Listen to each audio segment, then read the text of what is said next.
If ever a period in American history blossomed with colorful characters, it was the days of the Old West. The new land with its patch quilt makeup seemed to welcome those cut from the gaudiest pieces of cloth. Of these, none was more unique than Frank Ball, who suddenly arrived in Los Angeles one day with the world's greatest swimming horse.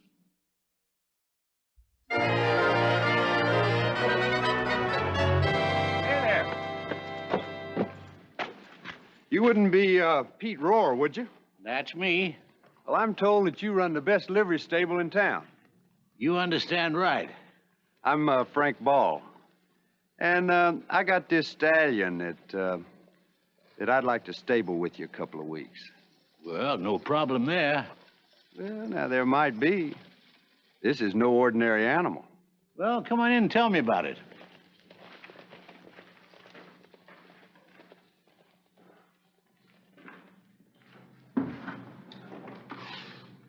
Now, what's so special about this critter of yours?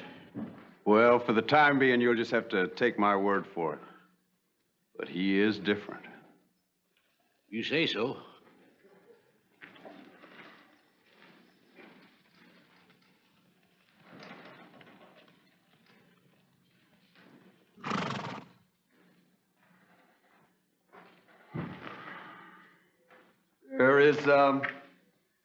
There's one other thing. The animal has got to have complete privacy. Is that so? Well, son, you're in the wrong pew. You better take that fancy critter of yours over to the hotel and get it a room. Now, if you don't mind, I'm busy. Now, about expenses. I realize that special accommodations cost extra. Would $20 in advance be satisfactory? Well, what kind of privacy you got in mind for this pet of yours?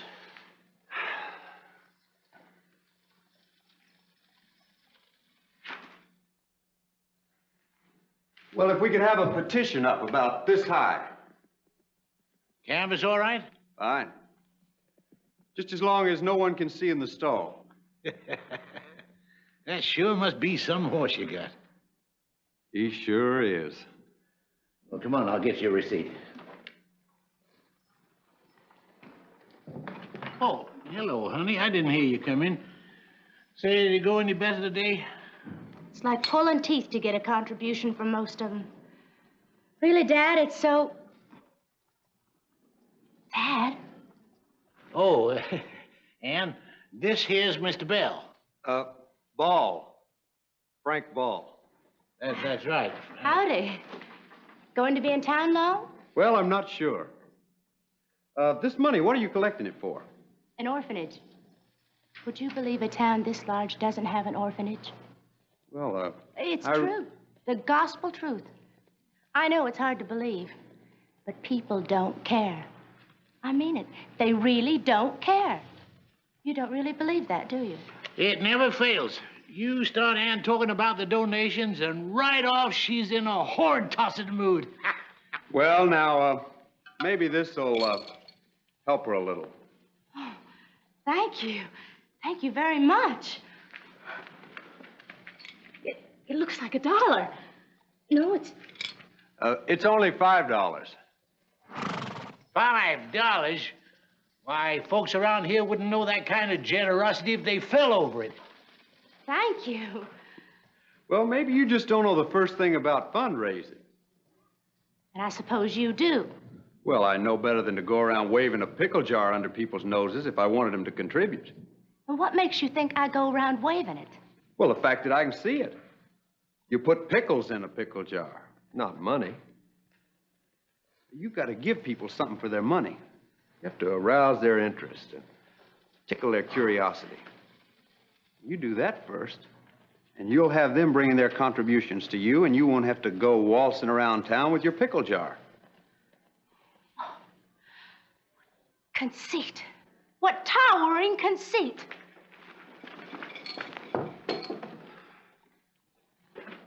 She does get riled up. She was born with her bristles up. As long as I'm in town, I'd be glad to give you the benefit of my experience in these matters.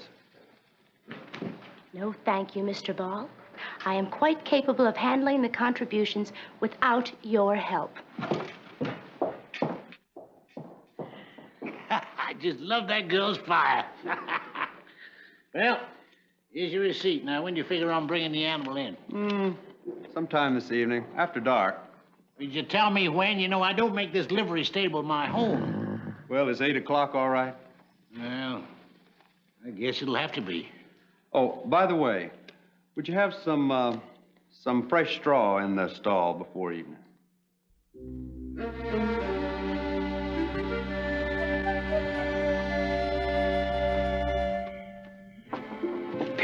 Pete, open up. You're late. Give him.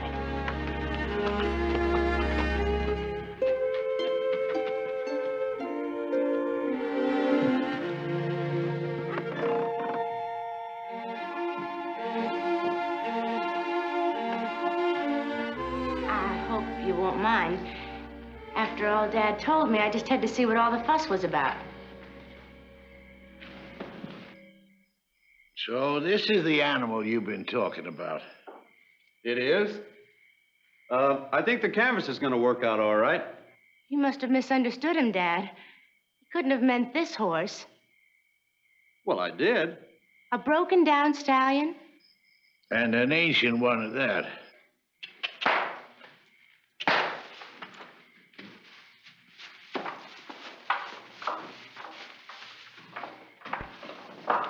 Well, now, looks are deceptive. And that stall is, beyond a doubt, one of the most remarkable pieces of horse flesh in the world today. It's hard to believe. You mean impossible? Why, Mr. Ball? Why such arrangements for that horse? Well, you weren't paying attention this afternoon. The idea is to first tickle the curiosity. Good evening, folks.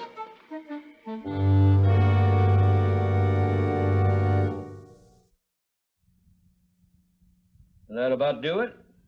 Yeah, I think so. Read it back to me. You know, I've had a lot of odd advertisements in this paper, but this one takes the cake.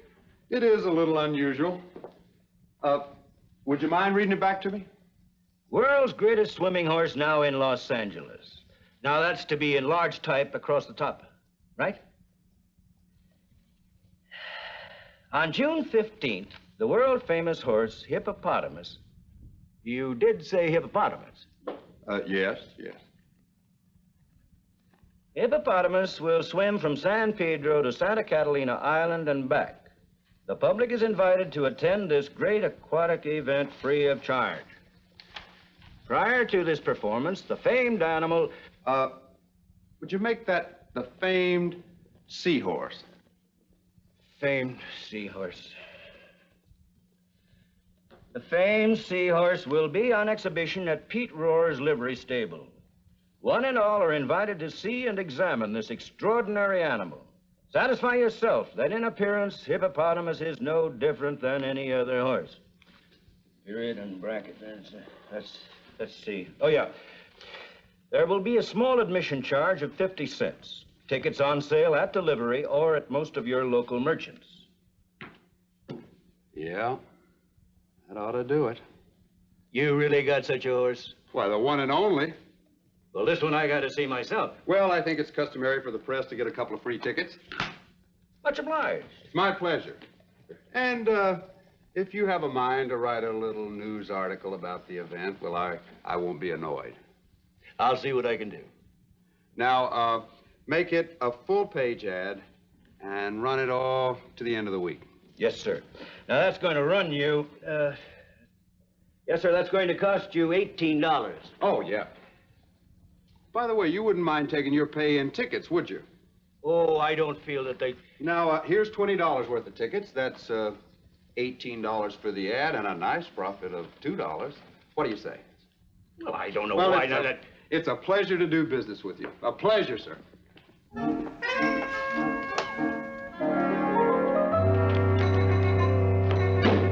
Now, why did I do that?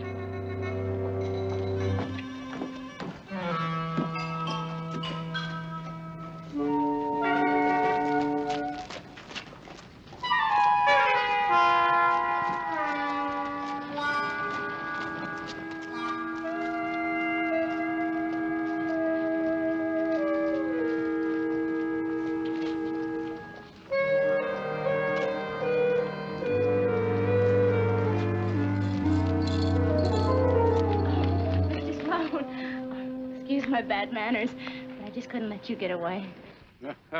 It isn't often you and that jar let me escape.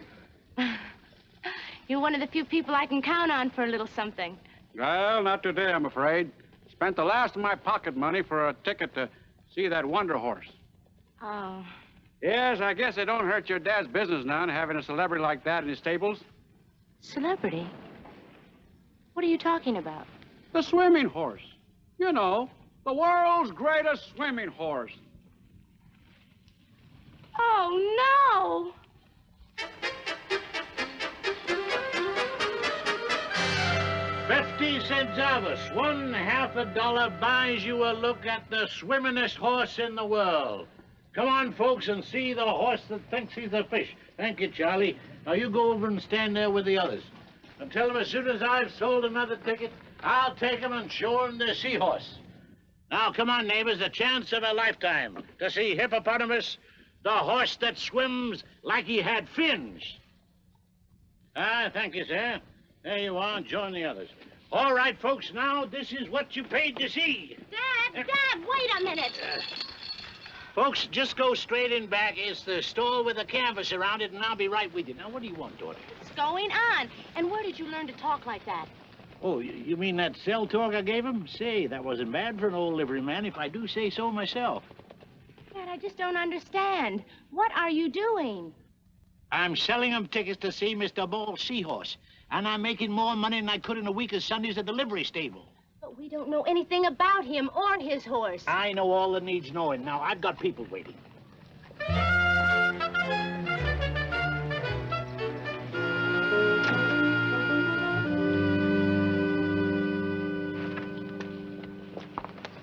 Mr. Ball, you're using my father, and I want it to stop. My, that sun is relaxing. Did you hear what I said? Stop using my father to dupe the townsfolk. Using your father and dupe the townsfolk? My, that does sound serious. I mean it. You want me to tell you the real reason that you're in such a snorty mood? It's because my ticket selling activity has probably cut into your fundraising and... You know there's only so much pocket money to be had, and your horse is taking it all up. Well, now, maybe you've just had an off day. Now, why don't you go wash off that war paint and we'll take a buggy ride.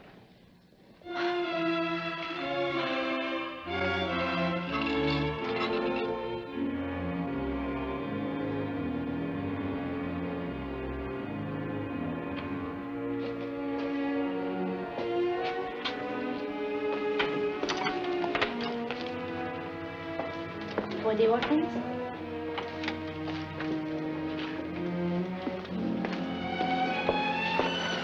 For the orphanage?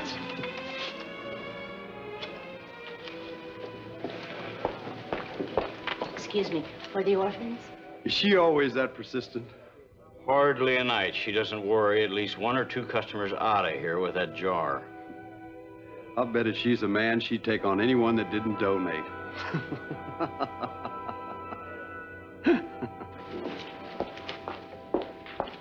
I suppose you find this all very amusing. What's that, Ann? Mr. Ball finds it funny that his horse show is taking up every free dime in town. I hear they really been turning out to look at that critter. Tell him how you feel about it, Harlan. Go on, Harlan. Not now, Ann. Go on, it's all right. Tell him straight out like you told me. Pay attention, Mr. Ball. It's time you heard what the honest folks think about this sort of thing. Oh, I'm all ears. Well, speak up. You're among friends. Better give me a couple of more tickets, Harlan. My boys are after me to take them. And what tickets might those be? To see the swimming horse. I bet you sold a whole slug of them, ain't you? Much obliged. Oh, evening, folks.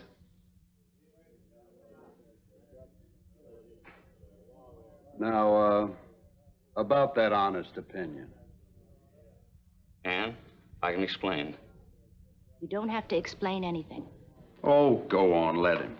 I know how you feel, Ann, but he offered such a good deal on ticket sales. Well, you understand. I couldn't pass it up. Mr. Ball has a way of offering good deals. No, I'm really not the villain that you make me out.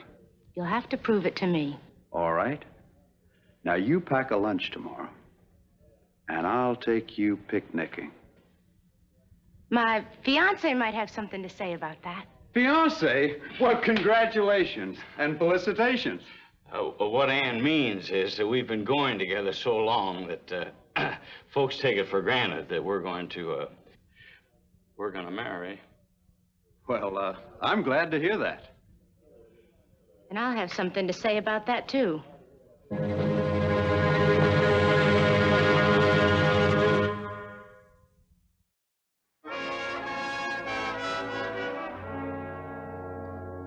I'll never understand you. Never. Well, with the big event tomorrow, I just want Hippopotamus to look his best. Be serious for once in your life. You know that horse can't swim. And what are you going to do when the folks find out? You're a worrier, Ann. Now, everything's going to be all right. Everything is not going to be all right.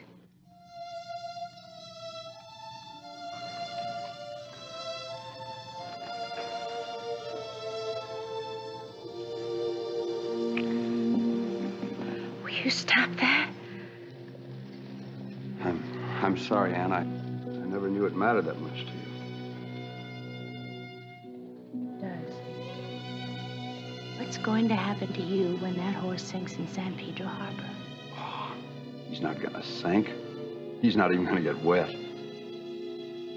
What does that mean? Please tell me, Frank. I've been sick with worry. All right. But I know I shouldn't. There'll be an announcement tomorrow that the big event's been called off. You see, tonight, my horse is going to be stolen. What? I've made arrangements to have the horse stolen later tonight. Oh, I'll make a big fuss about it, maybe even offer a reward for his return. I knew it. I knew it all along. That horse can't swim a stroke. Well, in a few days, everyone will have forgotten there ever was a swimming horse. What about the people you hoodwinked? What about them? Well, what about them? Nobody got hurt, not for 50 cents they didn't. Frank, it's dishonest to Ann, even... let's drop it. It's done and there's no changing it.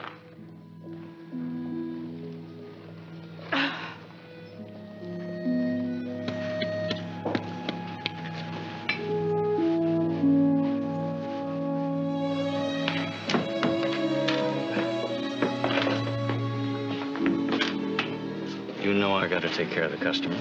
You know this is more important. I told you I'll take care of it. I know, but it has to be done without exposing Mr. Ball. I don't want him to get in trouble on my account. It's as good as done. Now go on home and forget about it. Thanks.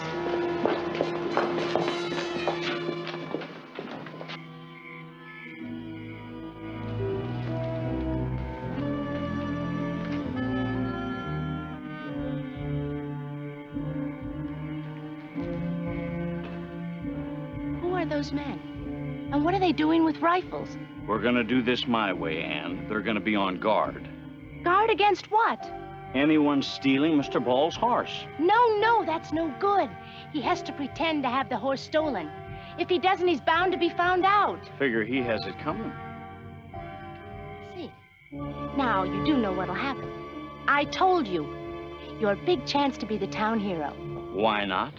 Besides, I didn't like his way with you. Then tell him so, but don't go getting him arrested. I'm sorry, Ann, but I'm not taking the guards off.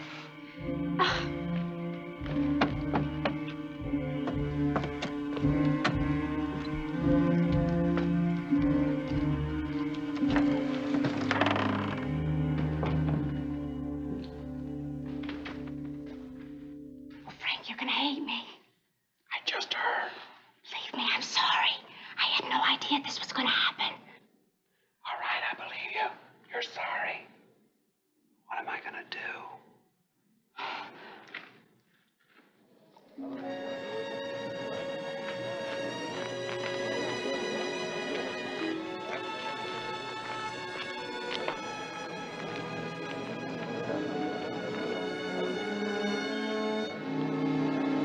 right, bring him out, Frank.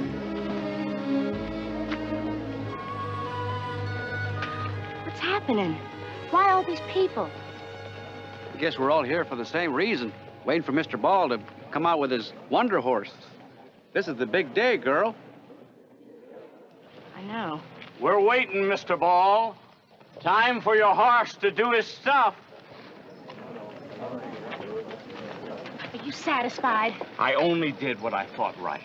And what's going to happen to him when they find out they've been hoodwinked? It's time we found out. Hey, in there.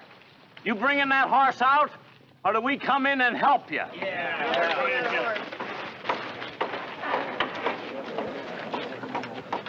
Well, now, folks, I got a little announcement to make. No speeches. We came here to watch that horse swim. Well, now, that's what I want to tell you. This horse couldn't swim the length of a water trough. You saying we've been cheated? Well, now, please hear me out. Go on, Frank. Say your piece. Well, now you all know your town's need for an orphanage. And you all know the shameful way that you've contributed to Ann's efforts to change this. What's that got to do with you cheating these folks out of their money? Well, if you shut up, Harlan, maybe he'll tell us. Well, now, I may be wrong, but I figured you folks wouldn't mind a laugh on yourselves if it was for a good cause. Now, here's the money taken in from the ticket sales. I was hoping to give it to Ann for the orphanage. But we don't want to have any hard feelings. So if anybody wants their money back, just step up.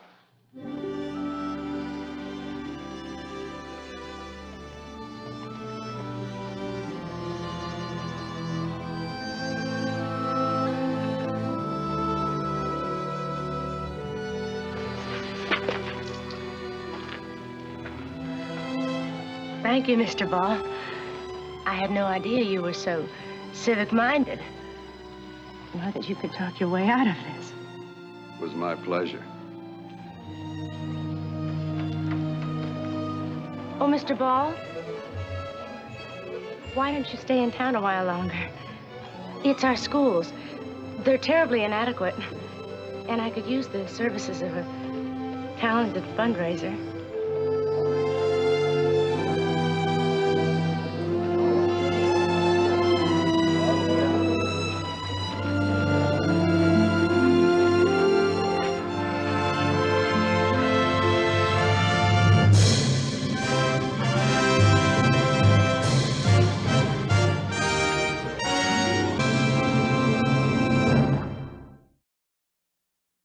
Frank Ball did not change his ways, nor did he marry the liveryman's daughter. He left the City of the Angels a few weeks later, and for almost 2 decades, we find numerous accounts of his unique enterprises in the pages of California history. Next week, another true story from our Western past.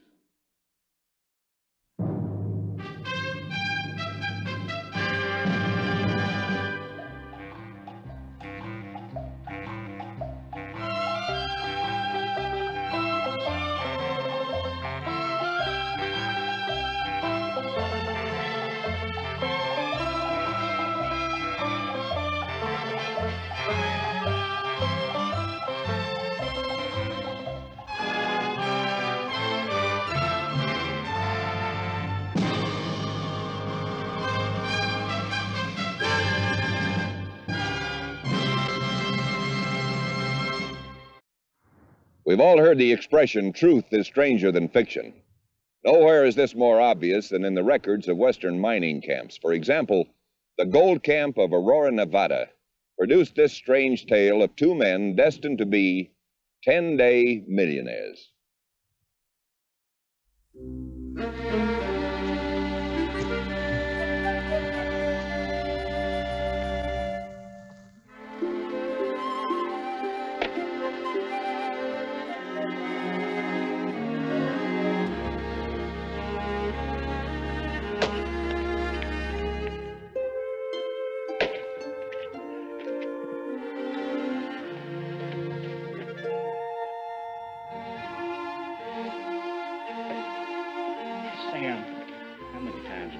not to play with the tools. You want to cut your foot off? Nonsense. Anyone can chop wood. Anyone but you. You gotta face it. Now, you're a real smart fella, but you got them two left hands. Not fair for you to have to do all the hard work, Cal. Work, I don't mind. I'll tell you the truth. My nerves can't stand watching you swing that axe. Besides, you got some of them $5 letters to write. This here mine's petering out. Go on, I'll chop that wood later. All right, but I'll thank you not to malign my artistic epistles. I wouldn't do that even if I knew what it meant. I mean, there are editors of 2 California papers who promised me $10. $10 for one letter? Exactly. Well, for Pete's sake, man, start writing it. Well, write a bushel of them. Old Whiteman headed back to his bonanza.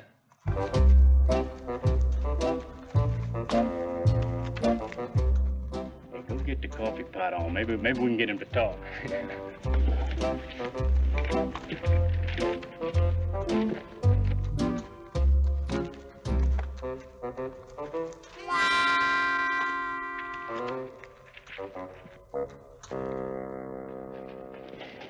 Here you go.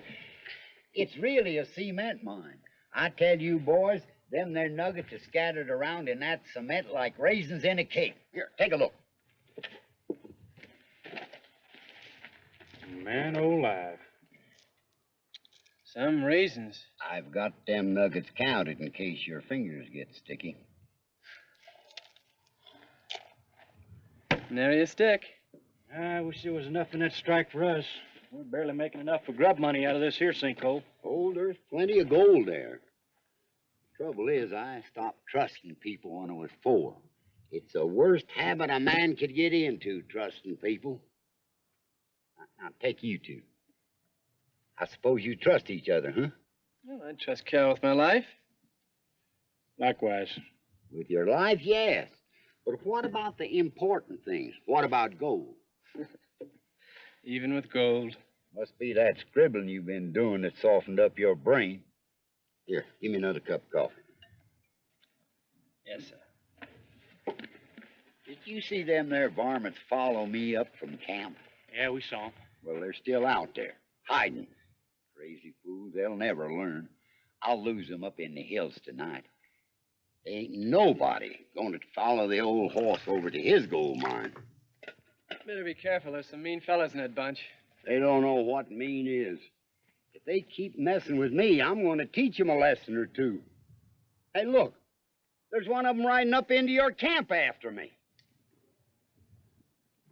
Oh, no, that's no miner. It's a very good friend of mine, Tom Nye. He runs a ranch down... I didn't ask you what he run. Oh, no, wait a minute. You'll like him. I won't. I ain't even going to meet him. I've wasted enough time already today on people. Thanks for the coffee. Come on, girl. Come on. Gal, you're about the only person I know that could really like that cranky old goat. You know, I think he likes me, too. He'd bite himself before he'd admit it, though.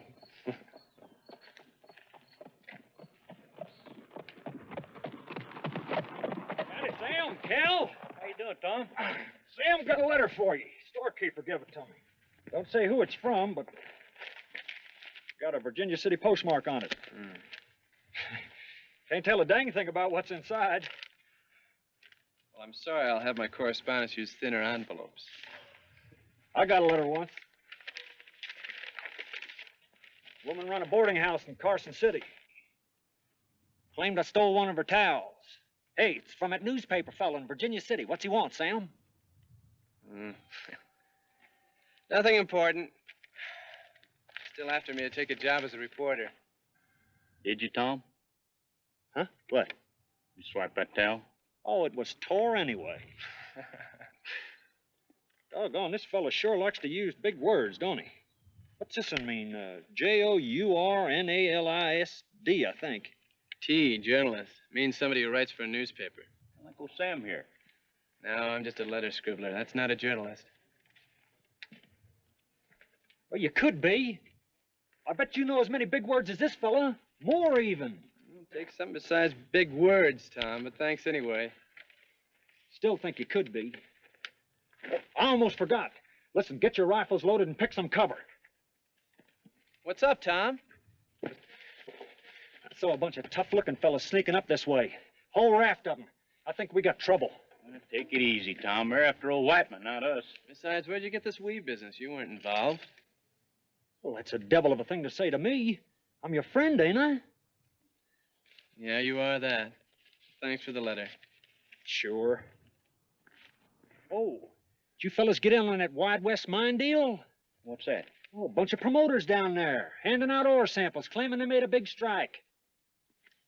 Lots of people buying, too. Me? I put my money in cows. Well, so long. So long, Thomas. Bye.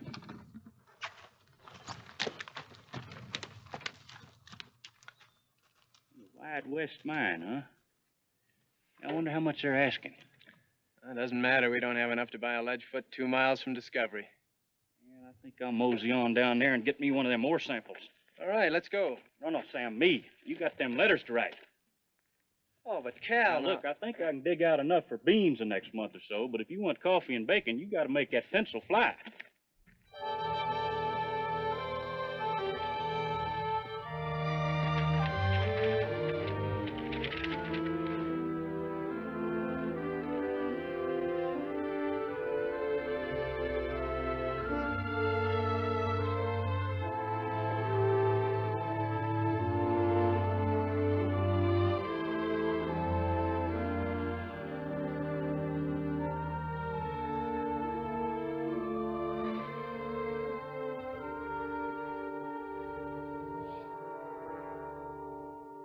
Hey, Sam, you know what I think?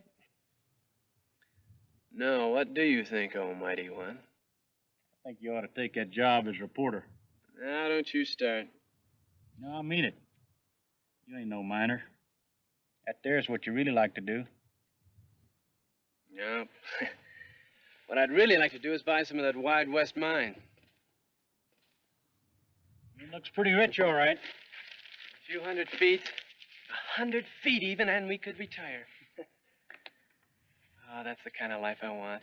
Rich. Fat and sassy. Nobody to boss us around. Hey, maybe my brother. No. I bought everything from him but his gold teeth. Cal, the only problem with being poor is we don't have any money. Hey, Sam, this here rock's a fake. What? Now, look at there. Well, the rock's full of gold. You can see that plain without the glass. Oh, yeah, it's rich enough. That's about the richest rock Well, I've make ever up your seen. mind, Cal. You just said that it I was... just said it was a fake, and that's what it is. This rock didn't come from the Wide West mine. Are you sure of that? You mean to tell me that they've been promoting that mine with gold from another mine? Yeah, I'd bet on it. One thing I know about is rocks. Hey, let's check it out. How? They're not going to let us just walk in and start comparing. No, we don't have to go on their claim. Look, there's a ledge on the hill running right straight into their main shaft. We get a sample out of there, we'll know. You game? Of course. We better get our rifles. If we get caught snooping around up there, there's going to be some real trouble. Why don't we wait till sundown? Yeah. Maybe right.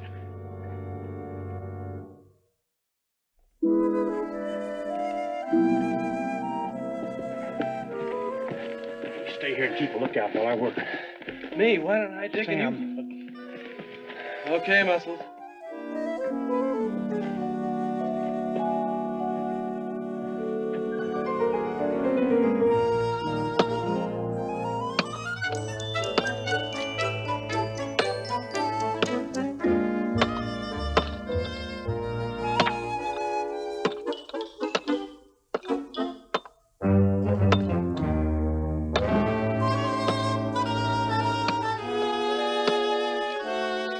Hey, don't make so much noise.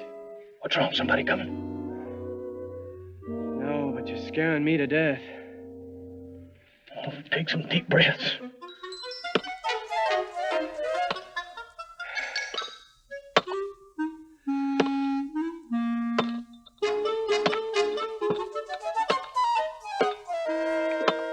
Cal? Now what? It doesn't work. How long are you gonna take? Well, not long if you'll shut up, but I got to get well into bedrock.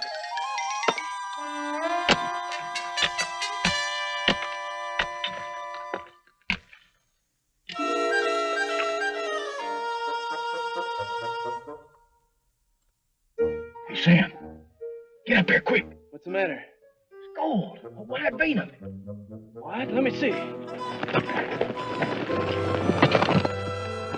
No, I've done it. That's enough noise to wake the dead. Never mind that. Look at this.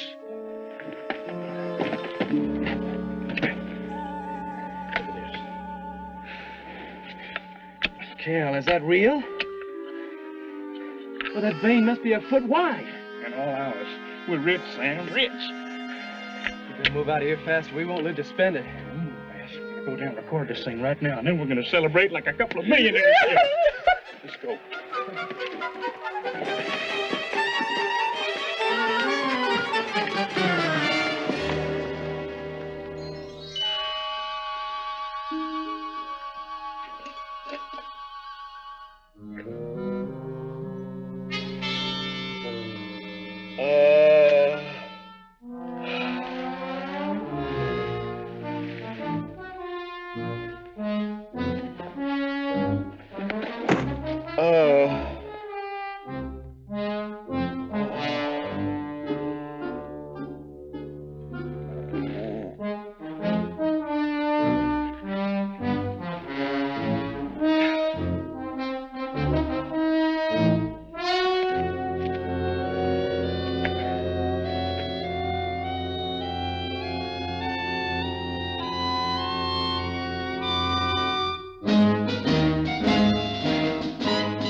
If I wasn't a rich man, I'd kill myself. Yeah, we are rich. I didn't dream it. No. We got it recorded last night before we started celebrating.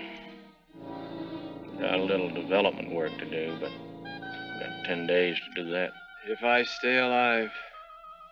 Well, two of us working together, it'll just take a few hours. We got plenty of time. Well, I'll be darned. Howdy, Whiteman. What brings you back so soon? Ain't none of your business, but I forgot to buy some licorice. Well, light. Have some coffee. We just put the pot on. Nope, I'm in a rush to get shed of this place. Hey, Sam, watch the coffee, will you? I'll be back in a while. Come on, I'll walk on down with you. It might do me some good. What's wrong with him? I think he just discovered that rich or poor, a hangover's still a hangover.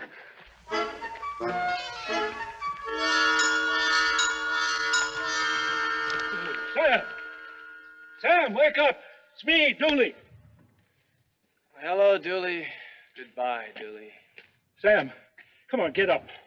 You gotta come out to Tom's place with me right away. I brought you a horse. Dooley, my friend, you are truly mad. I wouldn't get on one of those beasts today for a guaranteed pass into heaven. But, Sam, you gotta. Tom needs you. Let me put it this way. No. Okay, I was just being neighborly. I don't care if he dies. Dies? What do you mean? What happened? Tom took himself a bad spill. Doctor says he scrambled up his insides, busted some ribs. He's awful sick, Sam. Well, I'm no doctor. What can I do? Doc says he needs somebody to stay with him, kind of take care of him, kind of like a nurse. Oh, that ain't coffee. That's tar. Well, can't you find somebody that... I can't do it. I got to get back to my claim. I thought you was a friend of his. No, look, you don't understand. There's some development work I have to do, maybe in a few days. He may not even last that long. Well, forget it. I guess I made a mistake. No, wait. I'll leave Cal a note. Sure, he won't mind doing all the hard work.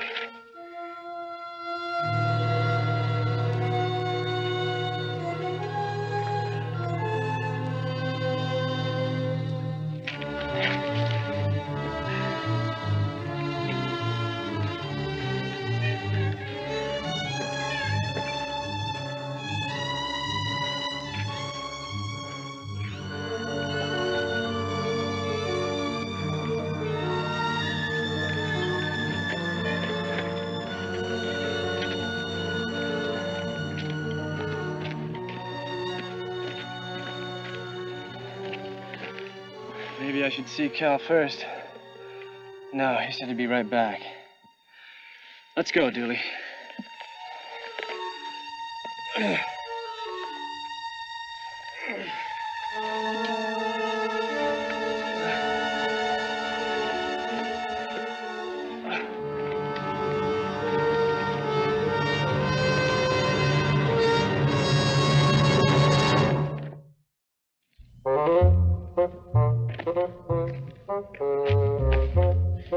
You know, I savvy a sweet tooth myself, but 50 pounds of licorice, man, you must really love that stuff. For Agnes, she's crazy about licorice. Fool animal, cost me a fortune. Well, you got plenty left in that there cement mine. I suppose now that you struck it rich, you wouldn't be interested in taking a look at it. You mean you'd take me over there? Well, I figure this would be a pretty good time. That is, if you want to see it, that is.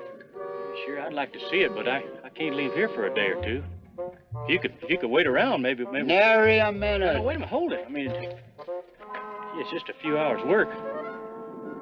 Maybe Sam could take care of it.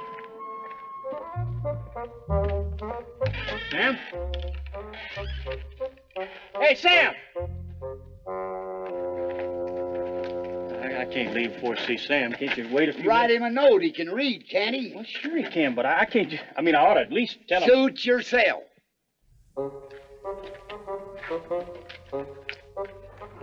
All right, wait up. I'm coming.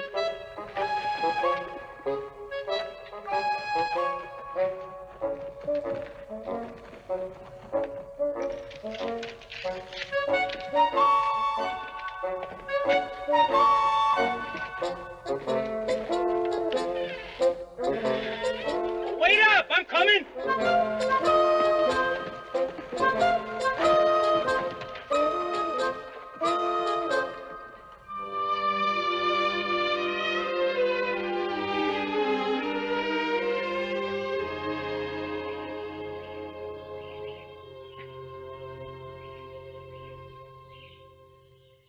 As you were. Oh, Sam, all I wanted to do was sit up.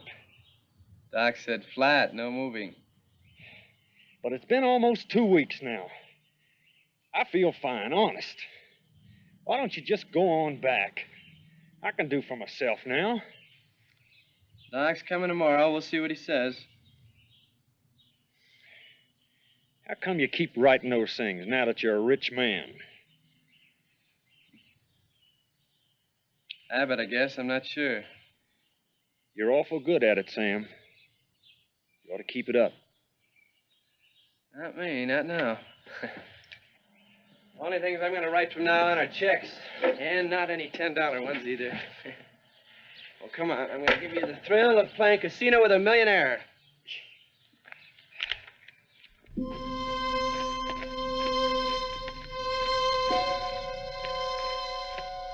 Sam?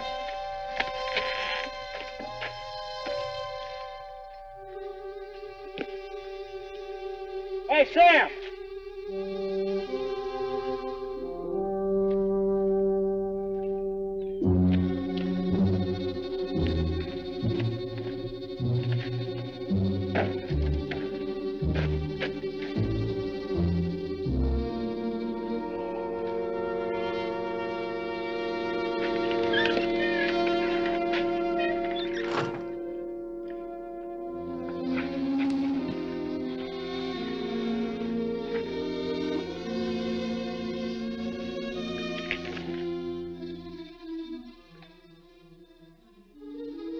Oh, no. Wait, maybe.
never forget you.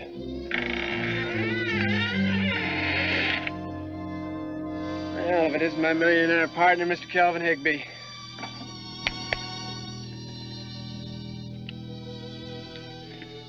What's the matter? You look sick. Oh, I feel sick. Look at these. Oh, well, this is my note. Well, the other one's mine.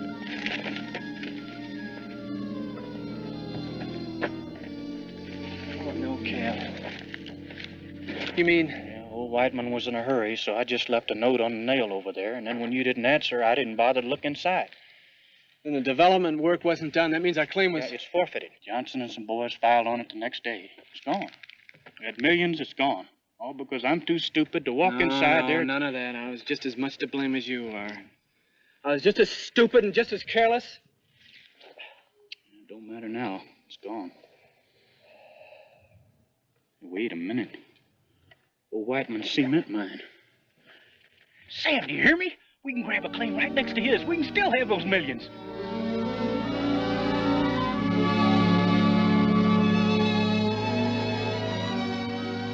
Not me this time, Cal. You go ahead. Go on to Virginia City and take a job on a paper. What do you mean? You can't pass up a chance like this. This and all the others to come. I don't know whether this is gonna make me a millionaire. This is my gold mine from now on. And a gold mine it was for Samuel Clemens and the millions who read and loved his books, Tom Sawyer, Huckleberry Finn, and many others. In one of his early books, Roughing It, Sam wrote this dedication: to Calvin H. Higby of California, an honest man, a genial comrade, and a steadfast friend, this book is dedicated by the author in memory of the curious time when we were millionaires for 10 days. Next week, another true story from Western history.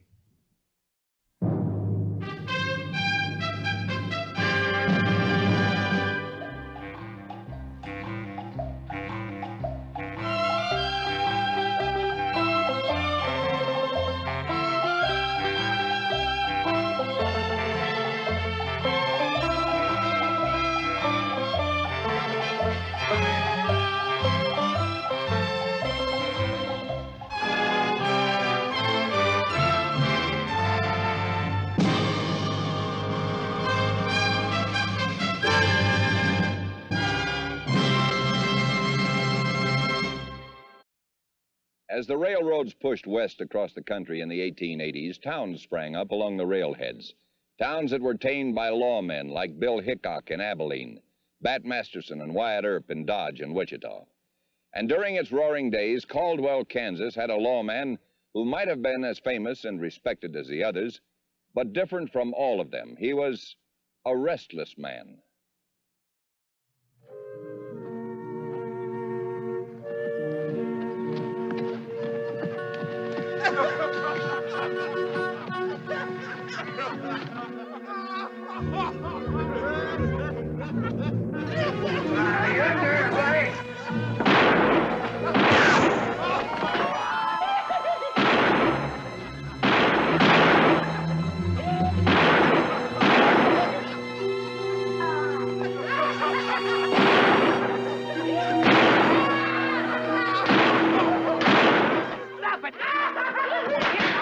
Stop that! You men, stop that! You can't destroy private property like that! Stop it, I told you!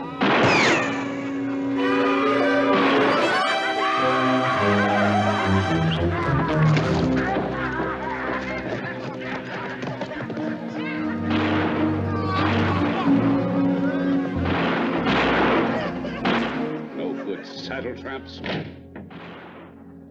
This town is getting to be a whiskey stop for every cowhand off the Chisholm Trail. That's what I heard. I also heard the marshal's job's open. Oh, you bet it's open. Every other day it's open. Doesn't stop with that, you know. They get mean. Pretty soon somebody gets killed. Well, I'm looking for a place to stay for a while. I'll take the job. What do you mean you take the job? Who are you? Brown. Henry Brown. All right, so you're Henry Brown. You know who I am. This is my daughter, Margaret. Ma'am? Now, where are you from? Why do you want this job? Look, I'm from a lot of places. What difference does it make? Do you need a marshal or don't you? Obviously we do, but the town would want to know about you. Well, the town will know about me when they see what I can do. If that's not good enough... Wait a minute. As I see it, we have no choice. Nobody else is volunteering for the job. This isn't a new badge. It's been worn by 4 men in the past 3 months. For whatever it's worth, good luck. Mayor? Oh. Your office is across the street. Thank you. Be seeing you again, ma'am.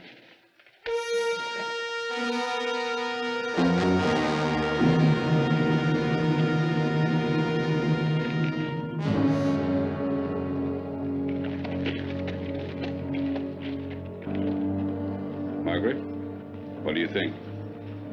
Well, he's confident enough. Doesn't seem to have any doubts about himself. But you do? Don't you?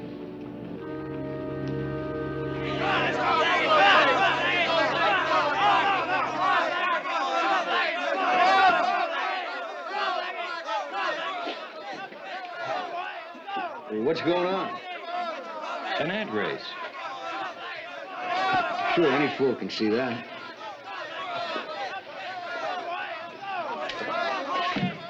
Whiskey, please.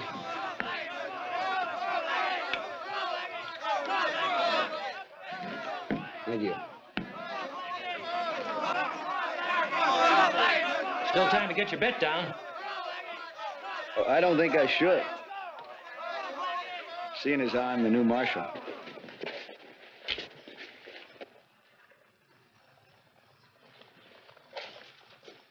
I'd say all bets are off.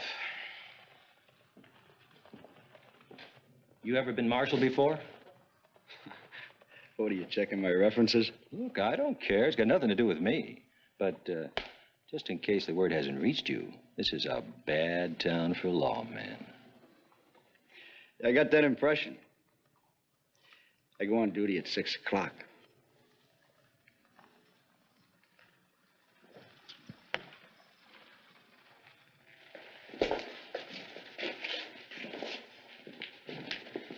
Mild fella, ain't he? Somehow, I don't like his attitude. They all start big. I'm laying odds he doesn't last overnight.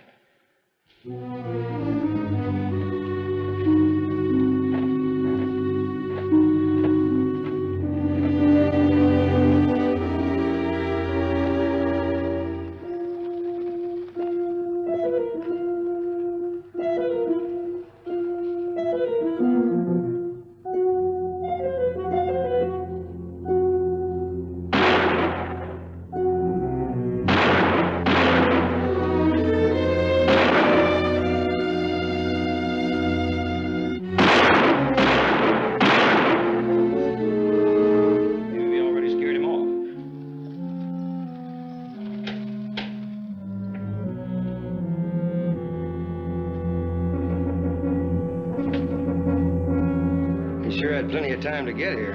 Sure have. Drop your guns. All the way. Now, here's the way it's gonna be. No carrying guns in town. No running horses in the street. No disturbing the peace in general. No serving whiskey to a man when he's already drunk. Anybody who can't go along with these rules either gets out of town or gets to know me real well.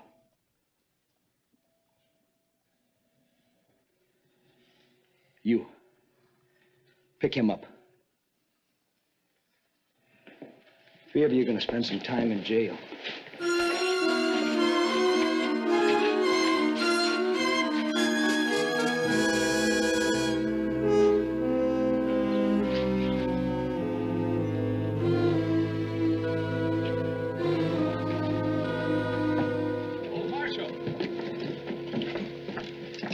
I was out at Ab Jordan's place the other day looking at some cows.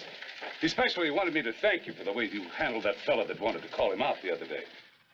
He was just some trail hand feeling a little braver than he could back up. You're just too good to be true, Marshal.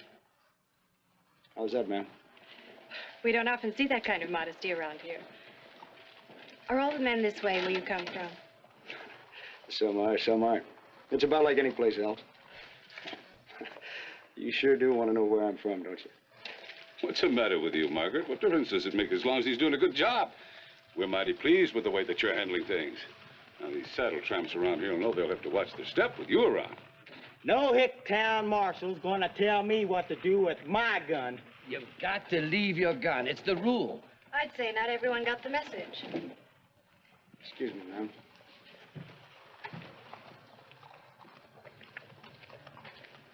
Marshal, I told him. Mr. John. It seems like to me you've been told nicely not to carry a gun in town. It's my gun, and I'm gonna hang on to it.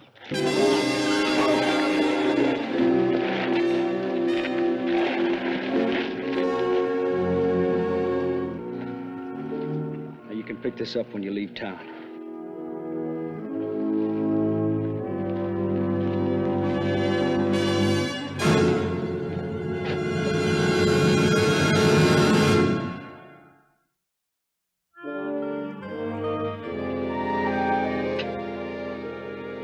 More chicken? No. No, thanks. Sure was good, though. You know, I'm kind of surprised that you're not married. Or is that what you brought me out here for? I hope I wouldn't do anything that obvious. But I can't help being curious. You are sort of a mystery. No, I'm not a mystery. You're just trying to make one out of it. Just doing my job. Is it your job? I've got the idea you've never been a lawman before. What, am I that obvious? Not to anyone else. You should hear the people in town rave about you. Well, you heard the things they said when the city council gave you that silver-mounted saddle and rifle. Why, the way you've cleaned up this town, you could settle down here for the rest of your life in peace and quiet. Peace and quiet? What's the matter with that? Well, nothing for some fellas, I guess. I'm just too contrary for it to sound good to me. Most men I've known would welcome the chance. I can't help wondering what makes you so different. How do you manage to survive all the gunmen who try to shoot up the town when our other marshals couldn't? Just had too much experience shooting up towns myself, I guess. You know, I wasn't always on the right side of the badge. Are you trying to live that down? I've made a lot of mistakes in my life. But I've had some good times, too. Is that what you miss? Is that why you don't like the idea of peace and quiet? When things quiet down around here, it does get a little dull. Does that include me? No. You're the most exciting thing I've found.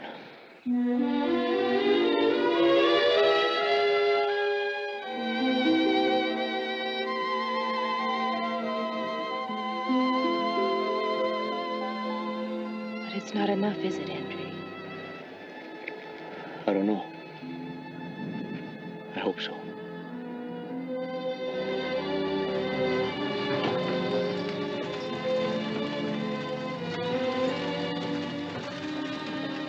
Where you been?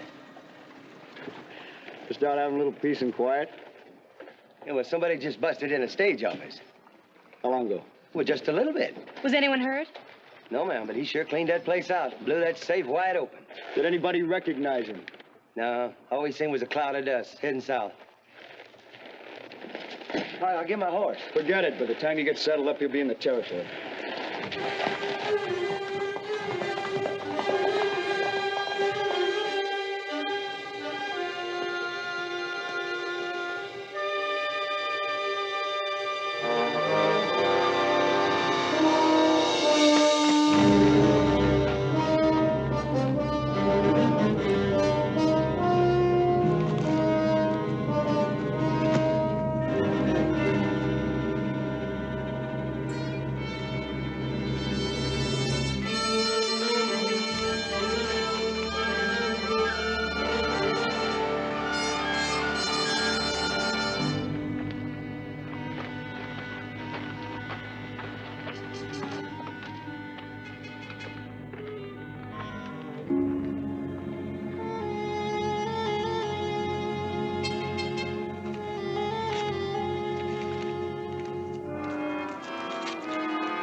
How you been, Henry?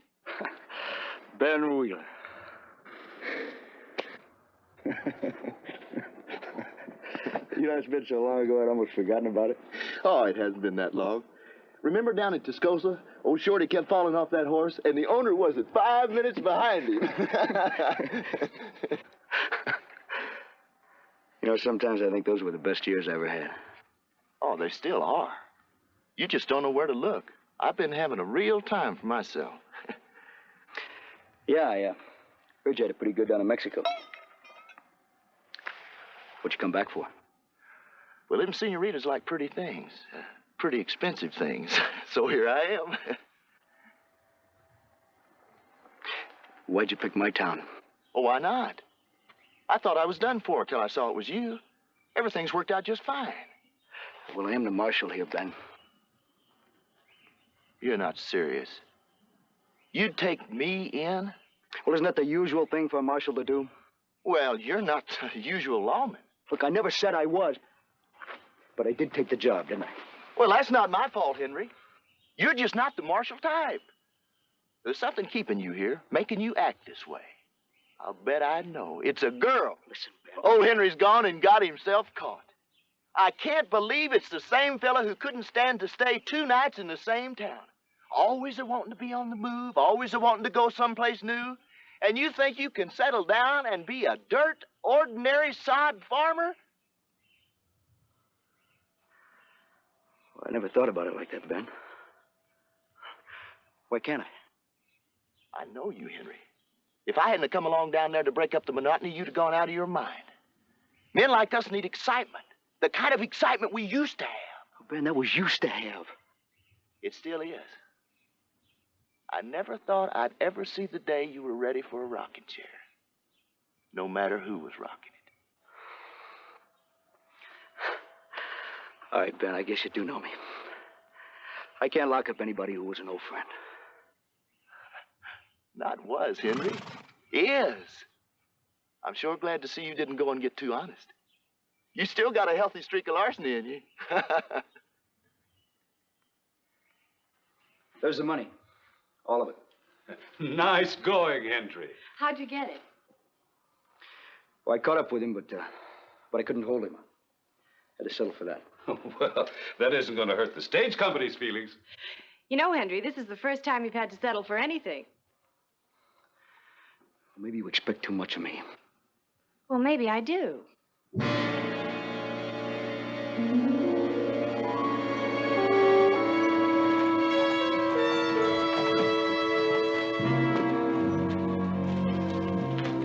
Where's the marshal? I don't know. What's the matter? Well, the stage was just robbed. They drove off the team, and the stage is stuck out by Flat Rock. They who? 2 men. They wore bandanas, pulled up. I was on my way back from Honeywell. I passed by just after it happened. Well, where the devil is Henry? Honeywell? What were you doing? You never go over to Honeywell. I have a business interest. Here he is.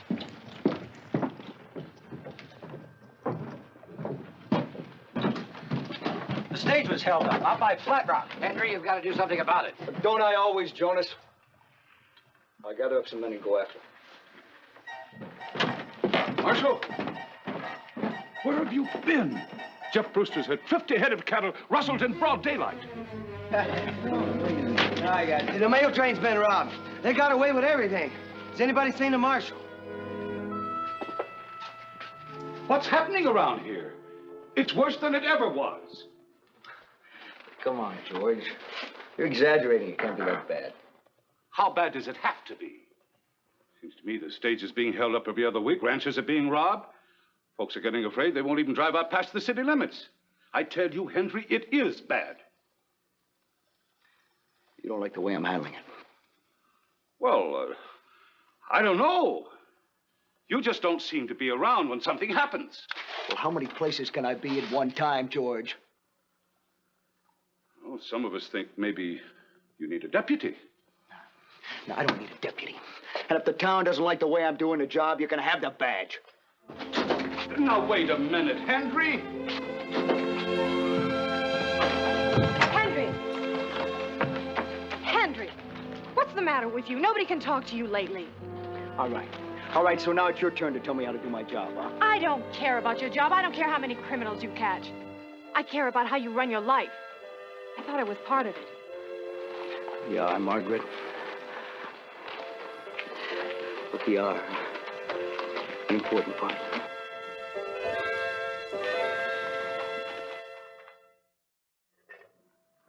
Quit. You can't just call it off like that. Why not? I called it on just like that. But nobody has any idea.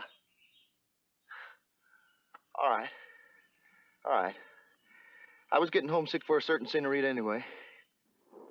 Good, Ben. Henry, one more job. I've got it all planned. It's the biggest thing yet, right there in town. Ben, I got to live in that town. Why? You've lived in lots better places. What's there, the girl? You've had 100 girls, and all of them added up aren't as exciting as what I've got in mind.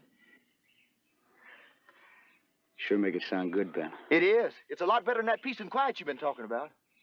A lot riskier, too, huh? Well, sure. That's the point. What do you think made the old days so great? Riding in there, taking everything right out from under the noses of those yokels. That's what gets your blood up. That's really living.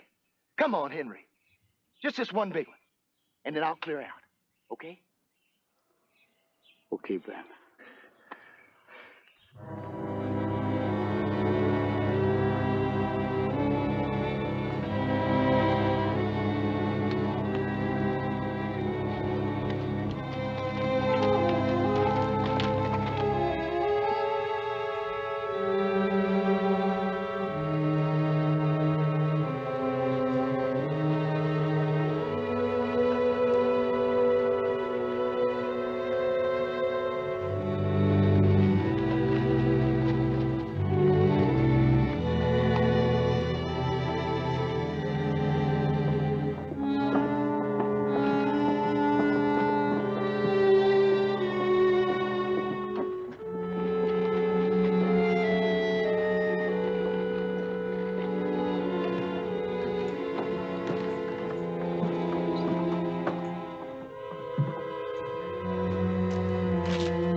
I didn't really mean to kill him.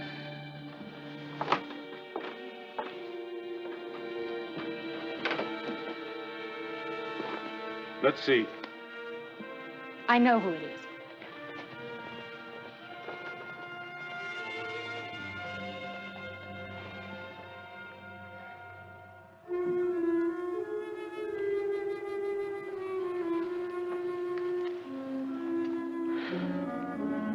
Henry didn't take the marshal's job because he wanted to be a lawman. He wanted the excitement. When that ran out, I guess he had to find it another way.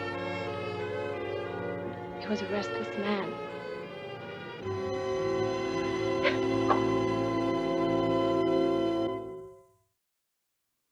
Henry Brown rode with Billy the Kid. He was an outlaw. And for a brief period, he was a respected lawman. They should have put it on his tombstone the way Margaret Hubble said it. He was a restless man. Next week, another true drama from our Western past. See you then.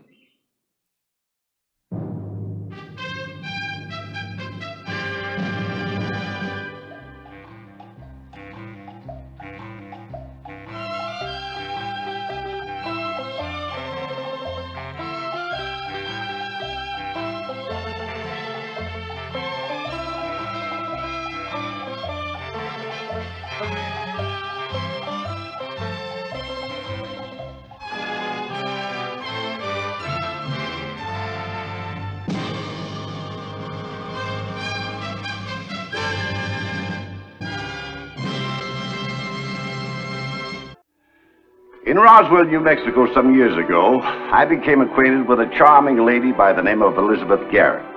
It was she who gave me the facts of the story you're about to hear. Although blind since childhood, Miss Garrett was a successful musician and teacher. Beloved through New Mexico as the writer of both words and music of O Fair New Mexico, their state song. Elizabeth Garrett was the daughter of Pat Garrett, famous as the man who killed Billy the Kid. Now, the story of Billy the Kid is a familiar one. I'm now going to tell you Pat Garrett's side of it. Patrick Floyd Garrett, former buffalo hunter and cowpuncher, now running a store at Fort Sumner. William Bonney, 19 years old, with 9 murders already on his soul.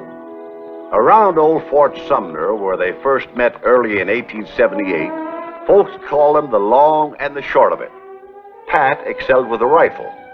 Billy the Kid with the 6-shooter. Watch this now.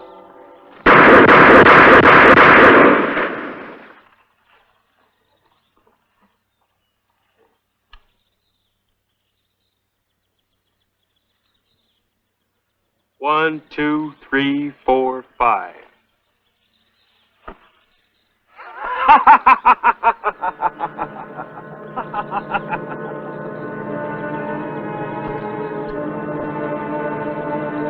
The Kid's next target was not a bottle or a hat, but the badge on the breast of James A. Brady, the sheriff of Lincoln County, against whom he held a grudge.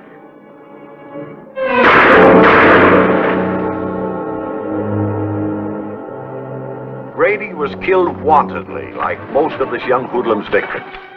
But this time, the shots from a 6-shooter echoed 2,000 miles away, to the nation's capital at Washington. Alarmed at the reports of bloodshed and lawlessness in New Mexico, President Rutherford B. Hayes appointed a new territorial governor for New Mexico, General Lew Wallace, with orders to bring an end to the situation and establish peace and order. One of the governor's first acts was to arrange a meeting with Billy the Kid. It took place in the county seat of Lincoln, just up the road from where Billy had murdered Sheriff Brady.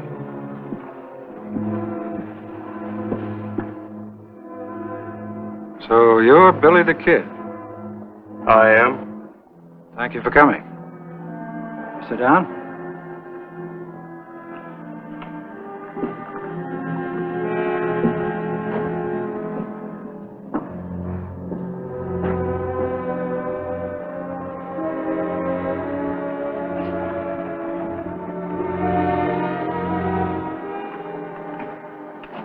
How old are you, Billy? 19. And I'm 51. So I'm going to talk to you as if you were my son. The President of the United States has sent me out here to New Mexico to put an end to all this bloody feuding that's ruining the territory. I've issued a proclamation of amnesty to all those who've taken part in it, on the understanding that they lay down their arms. The offer goes for you too, Billy. Lay down these? My life wouldn't be worth a nickel. There are men in every building along that street, Governor. Just itching to kill me. Then move to some other country where you're not known. Make a fresh start. I happen to like it here. You're only 19, Billy. Do you know how many notches are on my gun? It's still not too late. Surrender yourself. Me? Surrender? Yes. And stand trial for whatever charges may be brought against you. If you're acquitted, that will wipe the slate clean. If you're convicted... You know blamed well I would be. Then I give you my promise as governor that I will pardon you and set you free.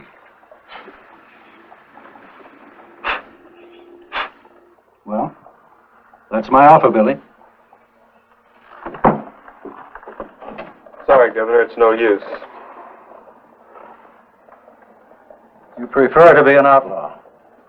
I guess that's about the size of it.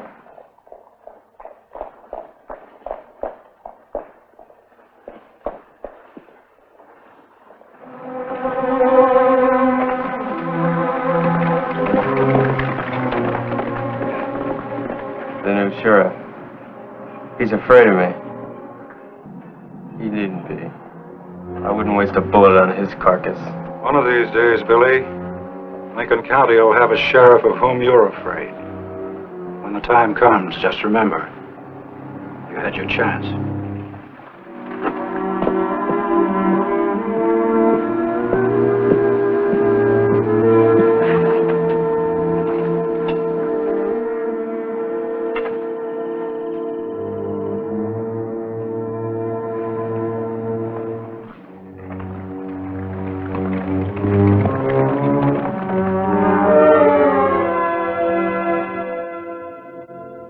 I appreciate your coming up here to Santa Fe, Mr. Chisholm.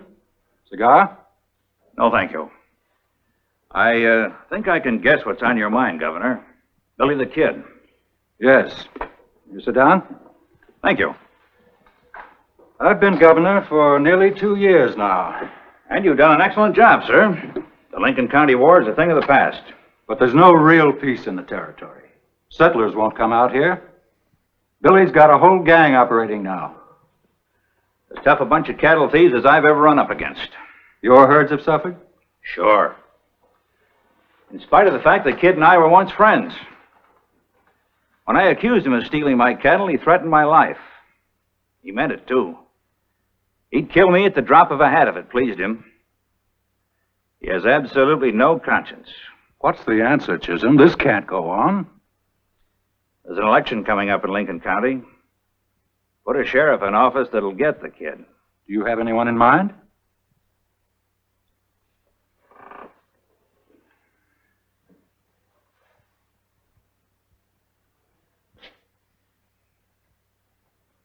Yes, I have. Pat Garrett. What makes you think he'd do what no one else has been able to do? Because he's smart.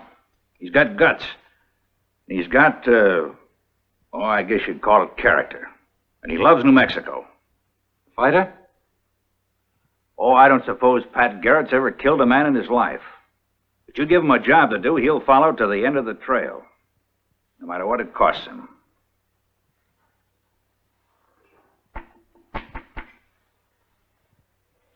Get Pat Garrett elected. First, I'll have to persuade him to run. I'm laying all the cards on the table, Pat. Your sole job as sheriff will be to wipe out Billy the Kid. Kid and I were pretty friendly at one time, Chisholm. Same with me. This goes beyond personal considerations. This involves the whole future of New Mexico. We're going to attract settlers to this country, the kind that'll make it grow and prosper. We got to get rid of this killer. How do I know I'd be elected? We'll take care of that. Every cattleman in the county will back you. The Kid killed another man last week. The Indian agent at the Mescalero Reservation. He laughed it off. He said this shooting didn't count. I'll run for sheriff.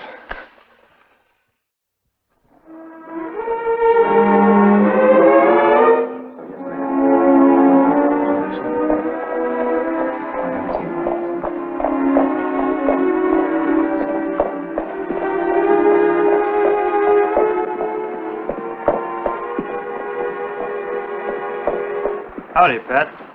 Hello, Billy. I've been wanting to meet you, Billy. Make something plain. I'm elected. You know what's going to happen. Sure. They'll pin a badge on you. I'll be out to get you. Dead or alive, huh? Alive, if possible, so that you can be brought to trial. Nobody'll ever put handcuffs on me, Pat. I'm just giving you notice. I pledged my word to the voters of this county to put an end to lawlessness. And that means you. You and me have held shooting matches before, Pat. How about another? Right now. I'm not sheriff yet. That badge will be right there.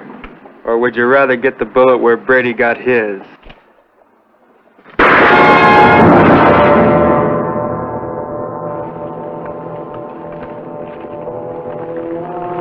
I'm warning you, Pat Garrett. You go after me and I'll blast you off the face of the earth.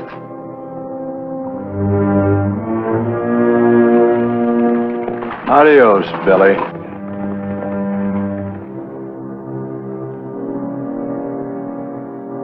Call on me for any assistance you may need, Sheriff. Thank you, Governor. Cattlemen's Association will furnish you with a posse. All of them experts at tracking men. I aim to get him before the year's out.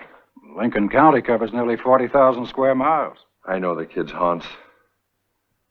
And he's threatened to make me the next notch on his gun. The 18th, that would be. The 19th. He just killed another man. Where? Who? Fort Sumner. A total stranger. Just to win a bet of $25. Good luck, Sheriff.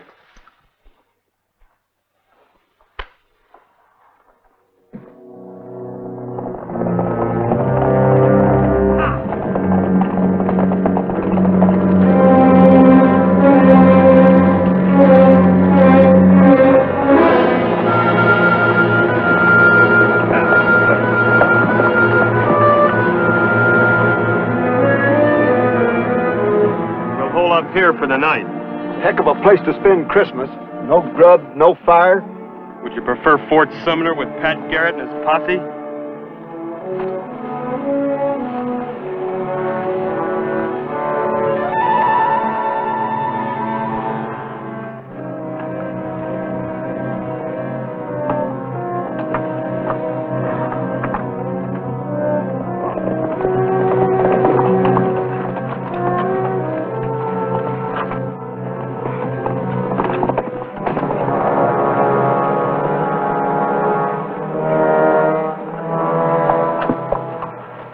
Wilcox Ranch. Picked up fresh horses. Wilcox said they headed north towards Stinking Spring. Well, there's an old stone hut there. Used to be used by sheep herders. Chances are they're taking cover there. We push, we can make it by daylight.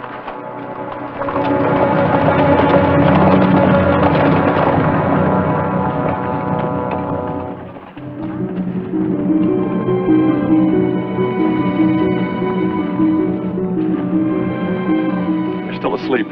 Jim, you and Lee stay with me. We'll cover the front of the house. That door's the only entrance. There's not a window anywhere. The rest of you boys, post yourselves around the sides and the back.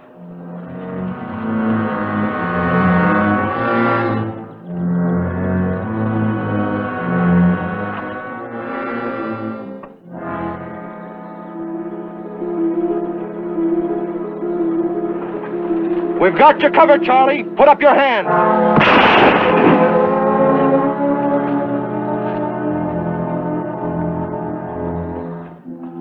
Billy! Billy! They got me, Billy! Don't come in here to die. Get out there and get one of them first.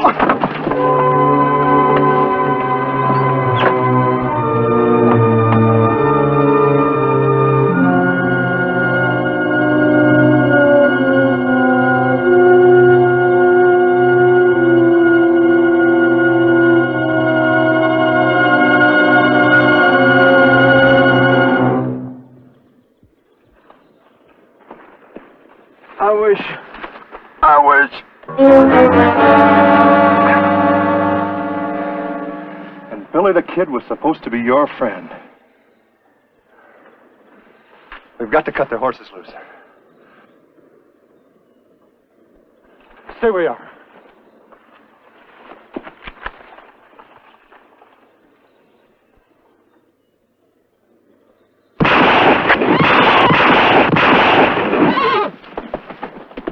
shooting, Pat. We've got you cornered, Billy. You might as well give yourselves up. You go to blazes, Pat. You try to make a dash for it, and we'll kill you all as fast as you come out that door. We still got some tricks up our sleeves. I'm willing to wait.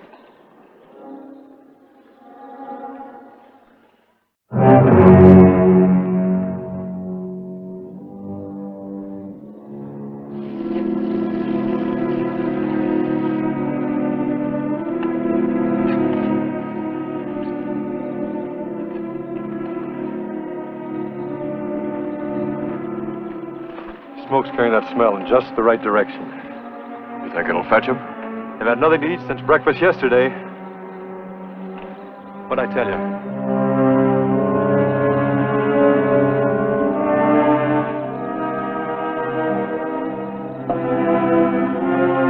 Hey, Pat, how about some coffee? Come and get it! But come with your hands up, Billy. Give me your word you won't shoot into us as we come out. That's a promise. All right. We'll surrender.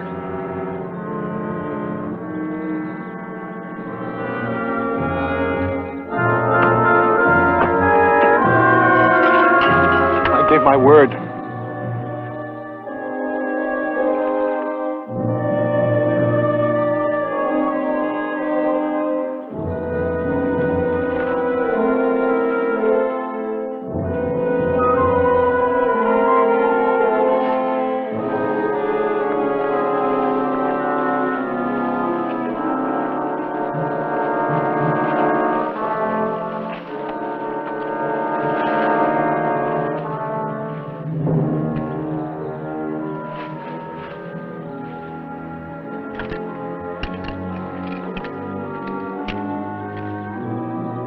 Some pumpkins, ain't you, Pat? He's captured the greatest desperado in the Southwest.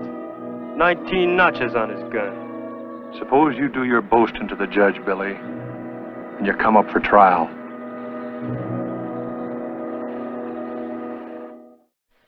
William Bonney, you have been tried and found guilty. It is the order of this court that you be taken to Lincoln and there confined in jail until May 13th.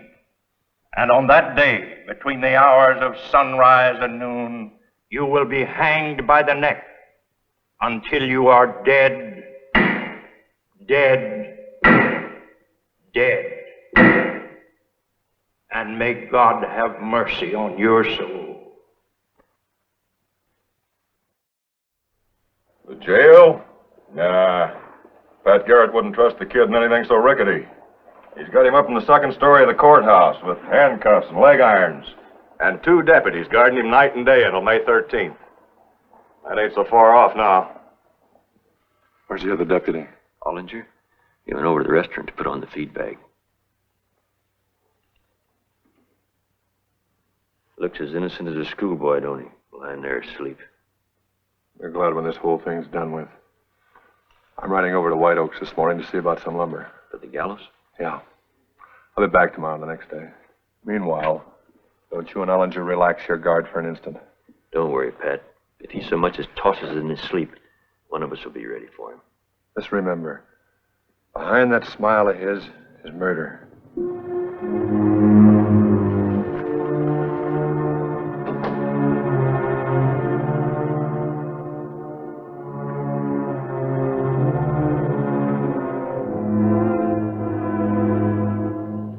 How about a game of money to pass the time? I'm willing.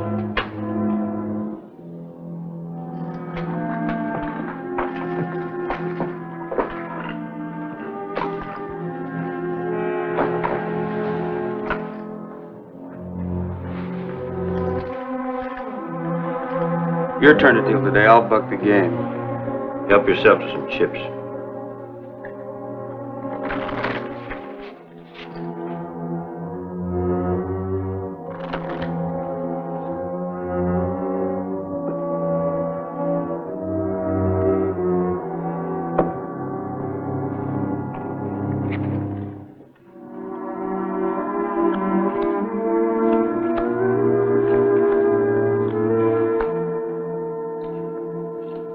Five on the deuce and 5 on the 8 spot.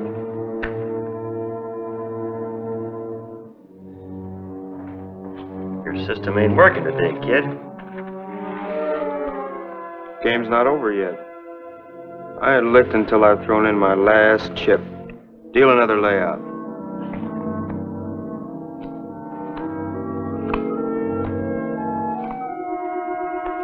Here's where I go the limit.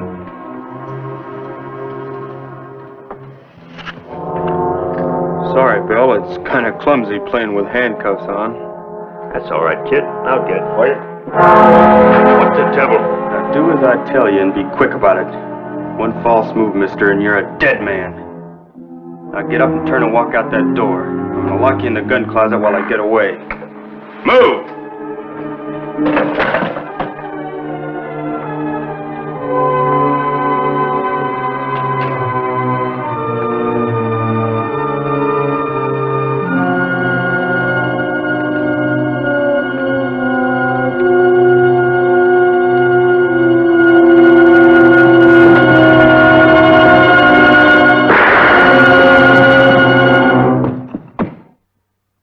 Now there's just one more thing to do. Get Pat Garrett. There never was an escape like it. He got downstairs and held a gun at the blacksmith's head and ordered him to strike his irons. Then stole a horse and rode away.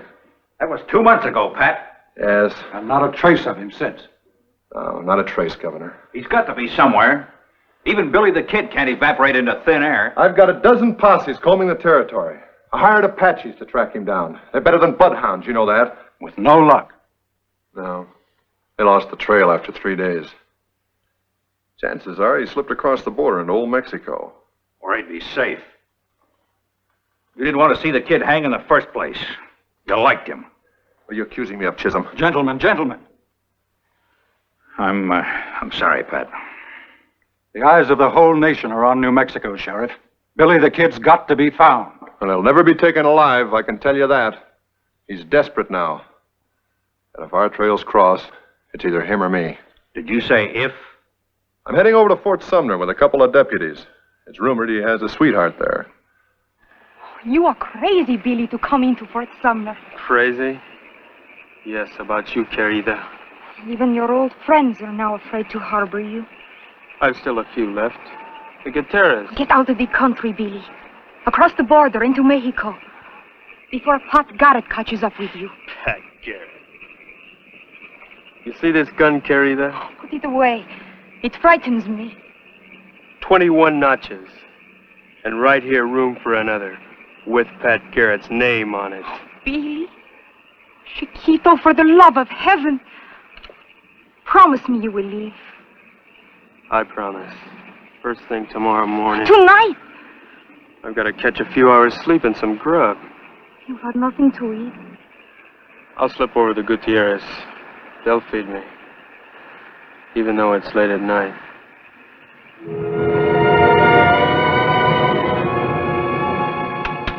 Senor Gutierrez, while you're making the coffee, I'm going to slip over to Pete Maxwell's and cut myself a steak off that side of beef on his porch.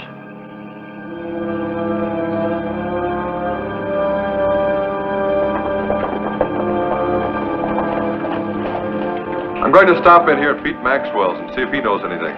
He'd be likely to? Well, Pete's the big rod in these parts. I worked for him when I first came to Fort Sumner. House is dark.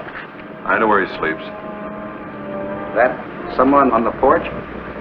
Nah, that's the side of beef. You boys stay here, keep in the shadows.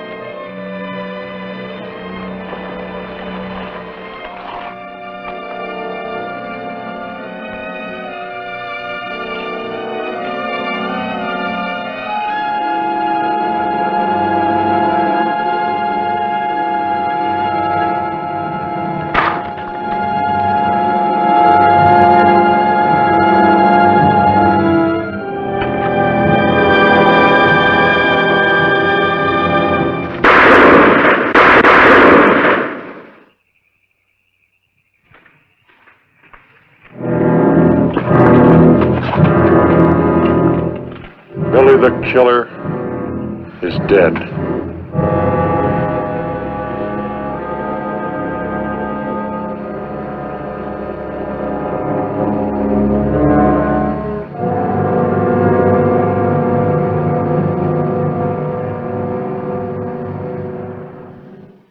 That's the true story as told to me by his daughter Elizabeth of Pat Garrett's role in bringing an end to the mad killings of Billy the Kid.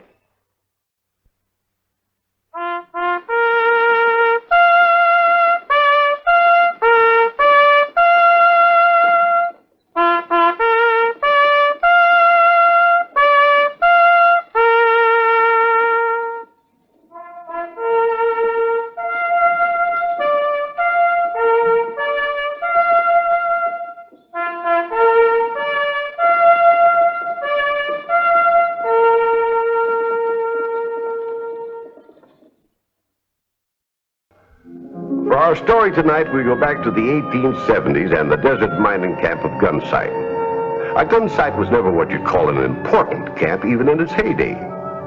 But it'll always be remembered for the famous incident of the 12-pound nugget.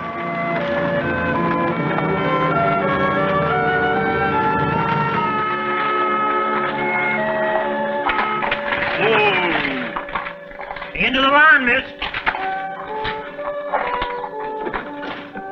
We're here. Tibbetts Camping's up yonder a ways. I'll show you there. Oh, thank you. I can find it. You've been more than kind to bring me this far. Only too glad to be of service, miss. Miss Tibbetts sure will be tickled to see you. Another woman to keep her company. There aren't many here? She's the one and only. Population of Gunsight is 99.9% male and 100% adult. Not a kid within miles. You all right? Just unsteady from sitting so long. Is it this way? Why, it's the last cabin on the second ridge over. About a half a mile. Thank you.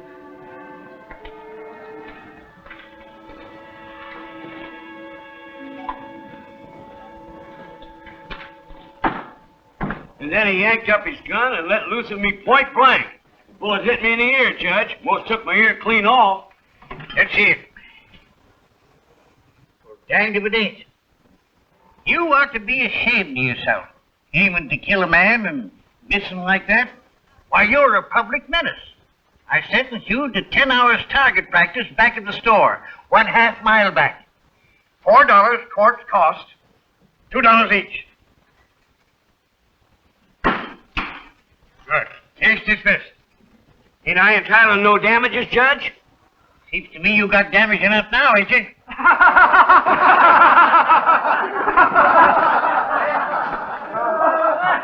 How's everything going, Rupe? Fine, Judge. Uh-huh. Did you fetch them goods I ordered? I bet something else this trip, too. A female. Oh, Miss Tibbetts' sister come to pay him a visit. Well, visits is about the only thing that Tibbetts do pay. I told Bill Tibbetts this morning, I says, now, I can't carry your account much longer, I says. This store ain't any eleemosynary institution, you know. Ellie which? Charity to you. Is she young and pretty? Well, it'll be good for business. It'll boost the sales of neckties and hair tonic.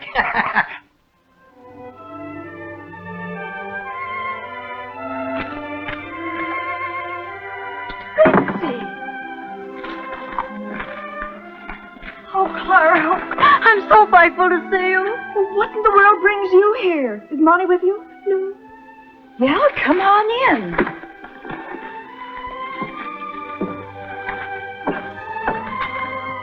Bill! Bill! Look who's here, Sister Betsy. Well, the bride herself, huh? What's the matter?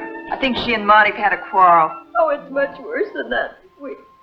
I don't know how to tell you, but Monty... He's left you. I left him. I found out he already had a wife. Our marriage wasn't lawful. Bigamist, huh? Bigamist nothing. He's a skunk. Taking advantage of a poor innocent girl. I told you he was too handsome to be trusted. Now, if you'd listen to me... Bill, be quiet. What's done's done. At least you're rid of him. But you don't understand, Clara. I'm going to have a baby. Oh, no. That's why I came. I wanted to be with you when it happened.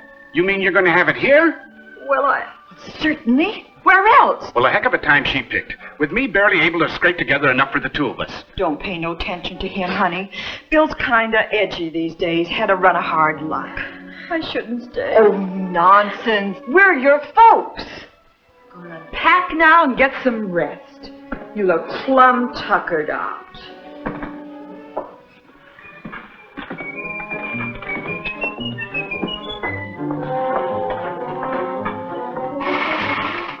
Good morning, Miss Tibbetts. Morning.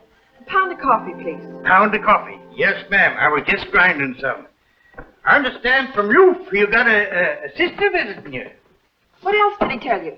Oh, nothing much, except that she was pretty and considerable younger than you. Just a few years. Well, all the boys will be kind of glad to meet her. You know. She'd be pretty popular, too. Being the only single lady in camp, you know. Unfortunately, my sister is far from well. I'm afraid she won't be able to see anybody for quite a while. Well, that's too bad. I was hoping that... Charge it, please. Charge it? Oh, yes, of course, charge it. Now, about your sister, I got to supply a quinine if you wanted some. Rhubarb and soda? Charge it.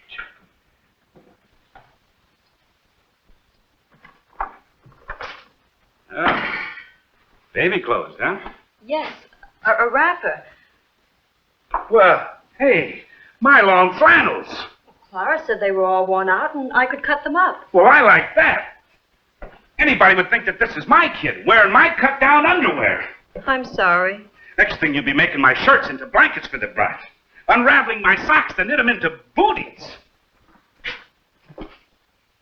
When's this blessed event take place? In a few weeks, and then I'll go away. I promise. Where to? Anywhere I can find a job. And the kid? I'll put it in a foundling home. I don't want it. Just so long as you don't palm him off on us. If there's one thing I can't stand, it's babies. Red, wriggling, and caterwauling.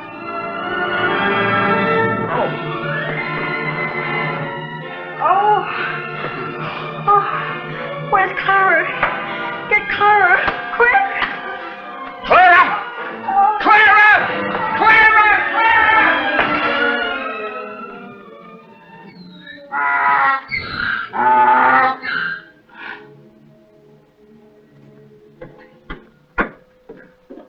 Come in. Oh, good morning, Bill. Morning, Judge. Oh, sure hope you hit pay dirt this time. You know, I sure would hate to have to attach your burro. Yes, I would. Yep, baby. Born a hollering. Bill, I didn't know your wife was expecting. 10 hours, her sister Betsy. Oh. Well, then that's why, but I thought she was a single lady. No, that is, Say, I haven't seen a baby in I don't know how long. Can I take a little peek? Ain't much to look at, but sure. Clara's asleep in the next room with Betsy. Didn't nobody get much rest last night. Girl, huh? Boy. Oh. How much you weigh? Oh, about 14, 15 pounds. That little mite? You're crazy. I weighed enough sacks of flour and potatoes to know better. All right, heft him and see. All right. Come on. Here we go. Here we go.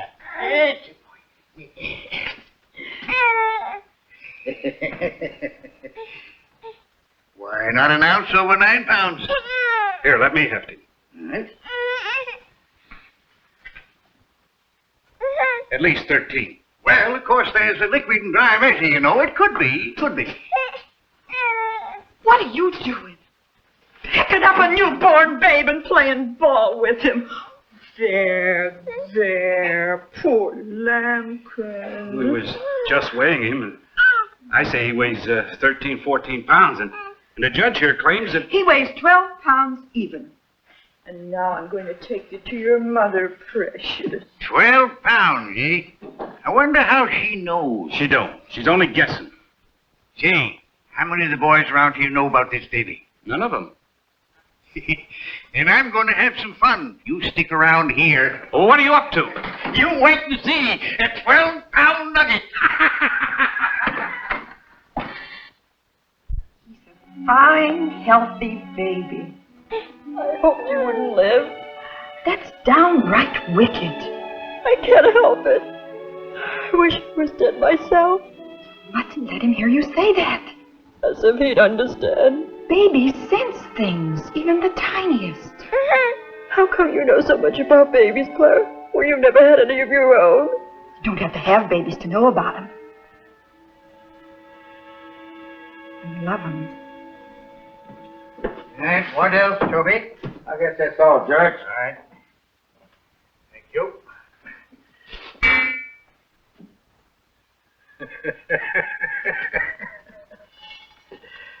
What's the joke, Judge?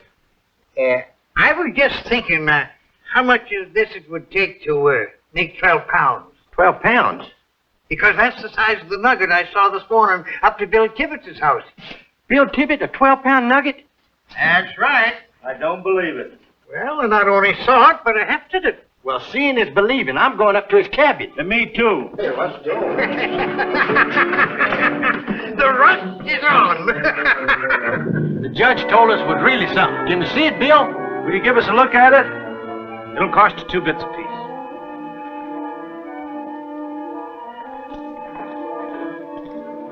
And don't make any noise. There's somebody asleep in the next room. He's got on a lock and key, I'll bet. Wrapped up in a blanket like a baby. Gosh, it is a real live, honest-to-goodness baby. Can you imagine? Us hoofing it all the way up here to see a golden nugget, and it turns out to be a baby? The judge sure will give us the horse laugh. Congratulations, Bill. This ain't my kid. My wife's sister's no relation to me at all. Well, I suppose I am his uncle, in a way, by marriage, so to speak. This one's on me, fella. Say, you know that bunch smiling farther up the canyon around the bend?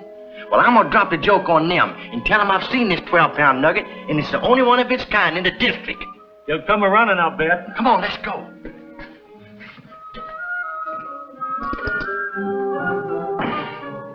And I'm going to raise the price of admission.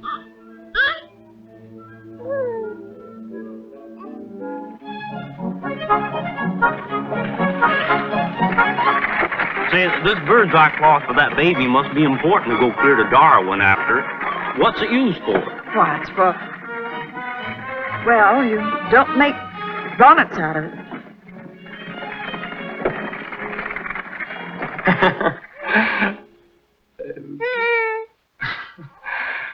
Here's something to cut your teeth on, Sonny. Look at him, will you? He lets right on to it. You're going to be a dead shot. Oh, Bill. Bill! Bring the baby to me. He's all right, Betsy. He's fine. I want him.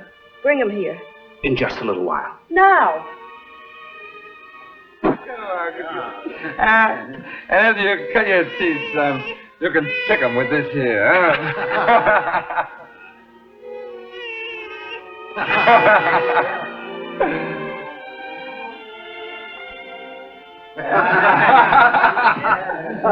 What are you doing to my baby? Now, Betsy, he's all right. They're not hurting him. They're just looking at him. And laughing at him. I heard them. Oh, we couldn't help it, ma'am. The whole thing's so darn comical. This is the best joke. Joke? So you think my baby's a joke? How dare you? You don't understand. Oh, Betsy. yes, I do. You didn't want him here in the first place. You detest babies. You said so yourself. No, and well, so you get even by making sport of him. Dragging your friends in here to stare at him and laugh at him like he was something. Oh, no, you got us all wrong. We weren't laughing at no kid, man. We were just kidding around with him, huh? That's all, man. Weren't we? Oh, you beast. Oh, Clara. I know. I heard on my way home from Darwin. The story spread way over there. You ought to be ashamed of yourself, Bill Tibbetts, turning this sacred event into a Roman holiday. And him your own nephew. Clear out, the whole pack of you.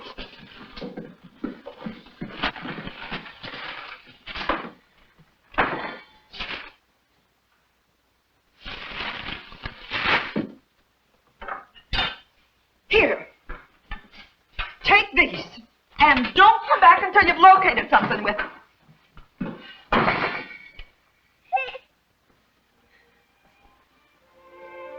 Well, what are you waiting for? I'm sorry if you were upset. Boys didn't mean to. Will you please go? He's a beautiful baby. You're an authority, of course. I had a little boy myself once, but I lost him. Him and his mother both. That's why I came out west, hoping to forget. But you don't forget. Well, thank you for letting me see him. Bye.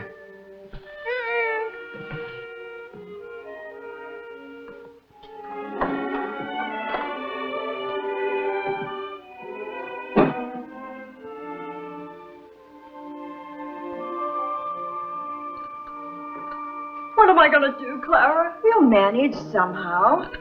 I told Bill as soon as I could travel, I'd leave. Get myself a job somewhere. Put the baby in it. Clara, that's what I can't do. Turn him over to others and give him up. I love him. I love him.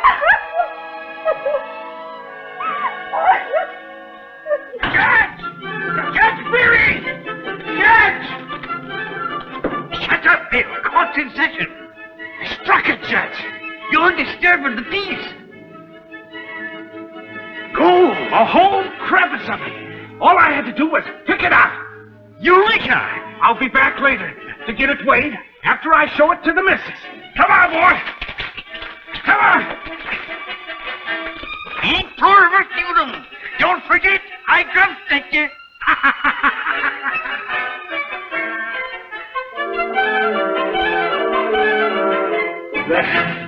What do you think of that?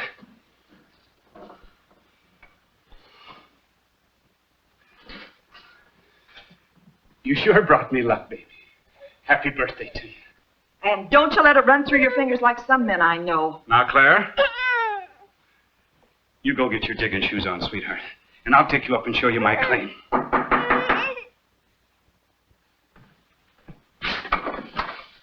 I understand. Monty. Don't tell me you're the owner of the 12-pound nugget. No, it was all a joke. There is no nugget. Never was.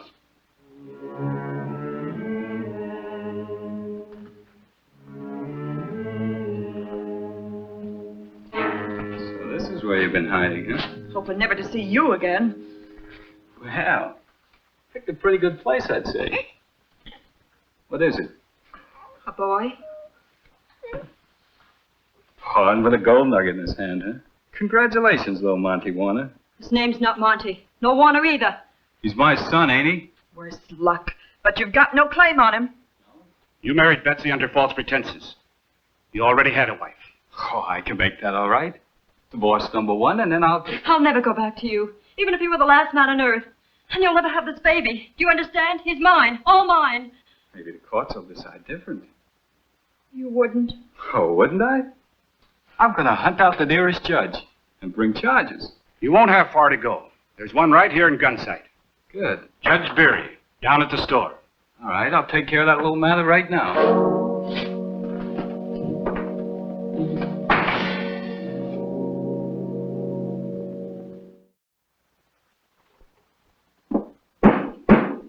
Hear ye, hear ye. This court is now open and in session. What's the charge? Your Honor, I'm the father of this child. Oh. And she is the mother? She is. The most beautiful word in the English language. Mother. The next most beautiful word is wife. She's your wife? Well, you see... No, sir. She ain't. Quiet. Your Honor. You're a fine one to talk about, Honor. You don't marry the girl and you put her to all the trouble of having a baby. The fact remains this boy is my son. According to the laws of this state, Don't quote law to me. I detest them technicalities. And wipe that sneer off your face or I'll find you for contempt of court. This is ridiculous. You bet it's ridiculous. Do you think I'd rule to separate a newborn baby from its mother and turn it over to a no-count hombre like you? I wouldn't in 100 years, I wouldn't. And I'll appeal the case. I'll take it to another court. You'll drop the whole thing right now, or else. penalty, Judge, for shooting a man? The law don't say nothing about shooting skunks. Now take my advice and get going. Hightail it out of here. And don't show your face around here again. If you do, you might not be lucky enough to come out with the whole hide. And close the door when you go out.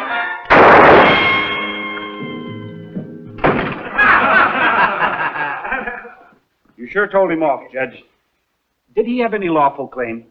Heck, I wouldn't know. I never read a law book in my life. Don't cry, honey. Monty's gone. You'll never give you any more trouble. But- Bill will take care of you. Oh, I couldn't stay here. Not after this. Everyone knowing my baby. Legitimate. That ain't your fault. I'll never be able to look any of these folks in the face again. I'm so ashamed. I feel so disgraced I could die.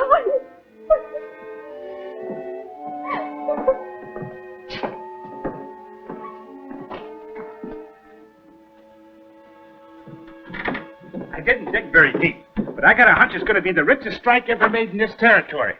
Now you can have all the things you've ever wanted, honey. What's the matter? I don't like the looks of that sky, Bill. There's a sandstorm coming. Well, let it come.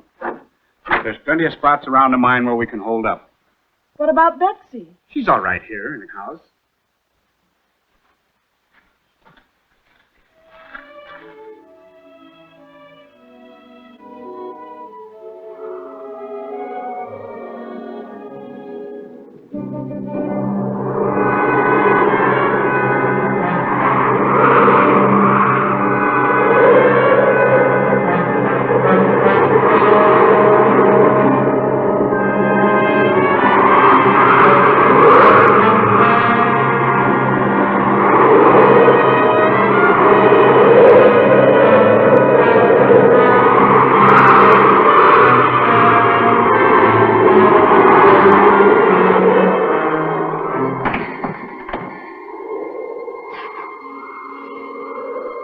Hello? Anybody home?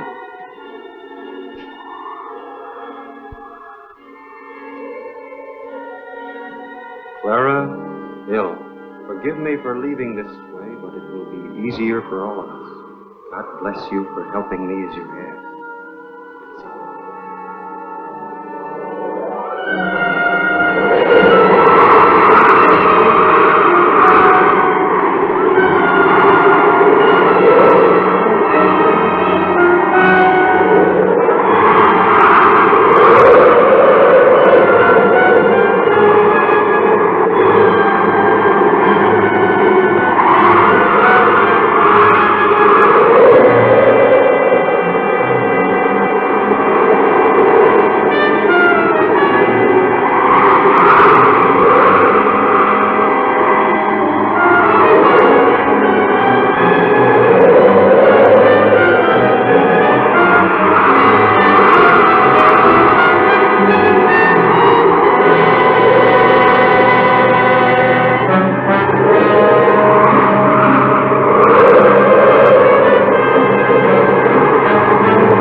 Weathered it like an old sourdough.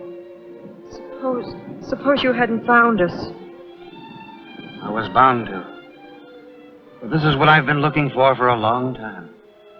Now that I've found it, I'm never going to let it go. And just when we were getting used to having a kid in the house and can afford to take care of him, they up and leave us.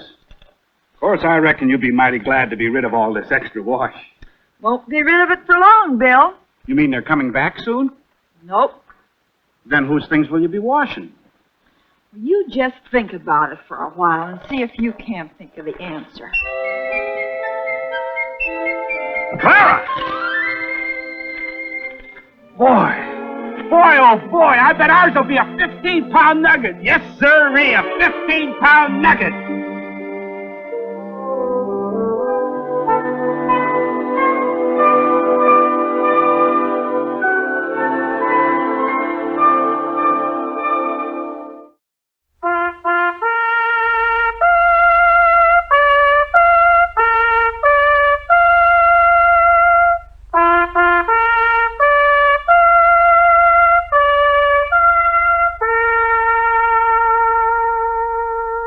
A story that's as old as the desert in which it took place.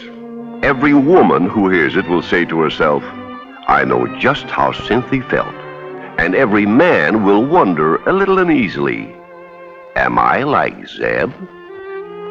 For as long as Cynthia could remember, her mother had looked the same.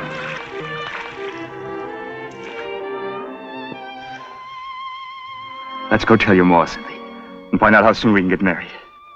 Married? I'll start building the house right away. I know just the spot for it. A little mesa facing the Funeral Mountains. And I know I can get a second-hand cook stove that's... No, Zeb, no. It's a good stove, Cynthia. Most good as new. I don't mean the stove. I can't marry you. I can't. But, Cynthia, you just said that... I said I loved you, that's all. I do.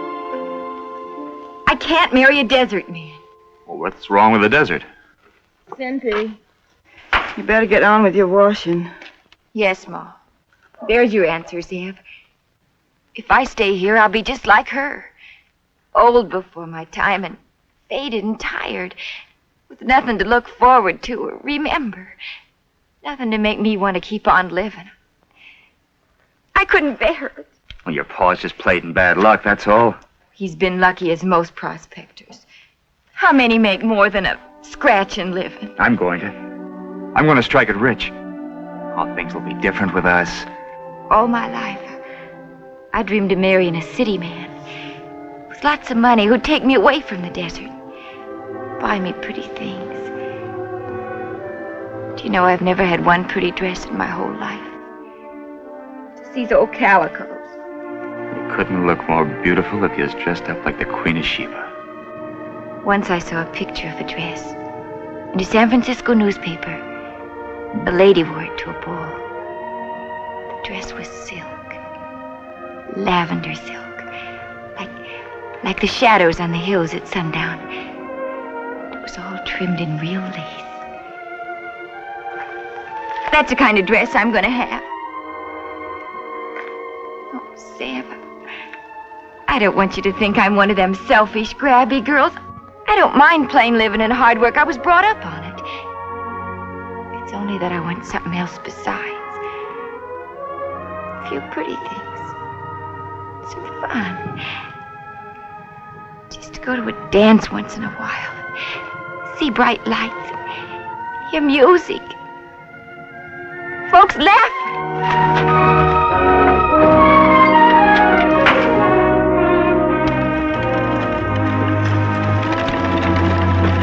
Oh, boy. How are you, Zeb? Howdy, Doc. How's prospecting? All right.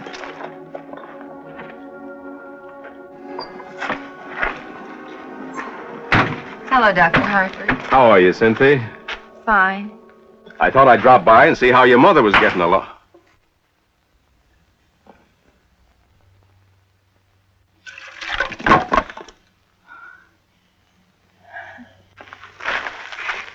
Howdy, Doctor. I didn't expect you back so soon. Evidently. When I ordered you to rest, I meant it. I've been resting, Doctor. Honest. And I'm feeling good. You're a long way from good, Martha Lane. And I didn't want you to even think of working until I tell you. What should I think about then?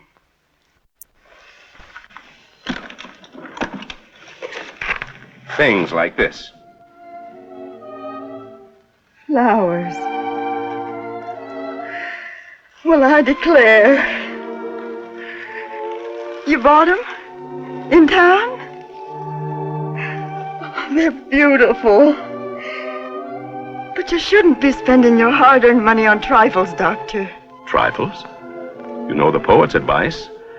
If thou of fortune be bereft, and in thy store there be but left 2 loaves, sell 1, and with the dole buy hyacinths to feed thy soul. I don't think I've ever seen any hyacinths. It doesn't have to be hyacinths. Doesn't even have to be flowers. It can be anything. Anything that feeds the soul. Puts me in mind of a wedding bouquet. That's why I brought them. This is your anniversary. It is? How'd you know? I stood up with your father. Why, so you did. I better put these in water. Flowers wilt fast in the desert. Dr. Harper, Yes? do you think if somebody loves somebody, she ought to marry him, even if he hasn't got any money? Love is really the important thing, Cynthia. If you have that, everything else will take care of itself.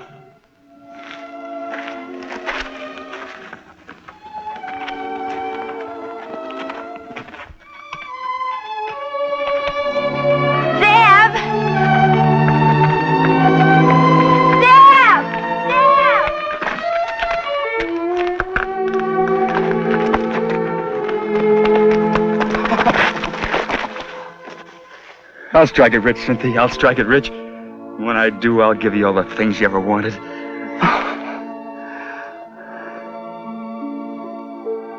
But it wasn't as easy as all that. For weeks, months, for so long a time that he almost lost track, Zeb tromped the desert, following the tail of his burro, the prospector's compass. But finding nothing but disappointment and discouragement. While Cynthia, in a home of her own and a new life, found them both so much like the old that it was pretty hard to tell the difference.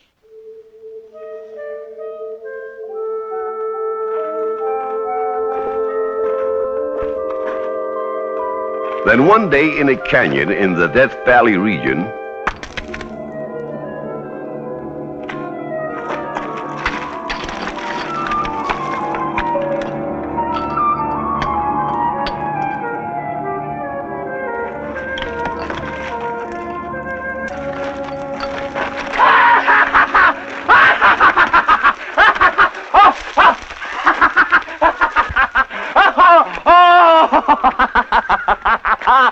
we made it, baby! Oh, Cynthia, I'm so happy for you. When Bill and me heard about Zeb's strike, we just had to come over and tell you how tickled we was. Didn't we, Bill? Sure did. I still have to pinch myself to believe it. A mine owner. Just imagine. Oh, that won't be for long. Zeb's selling the claim. In fact, he rode over to Tacoma this morning to close the deal. He ought to be back pretty soon. Oh, I hope he gets a good price for it. No, if it's enough, we'll be able to move away. Leave the desert. We'll be sorry to lose you. You've been good neighbors. Well, if you can call good neighbors folks who live 9 miles away. Where are you thinking about going? We ain't decided yet. San Francisco's the place. Oh, Los Angeles has got to beat a mile. Don't you believe it? It has to. Well, I won't argue with you. Seems how we've had a high old time in both places. I'll say. Me and Bill head for the bright lights every time we scratch up a little money. And do we do the town up brown? Well, we gotta go get them supplies so I can do some more scratching. Get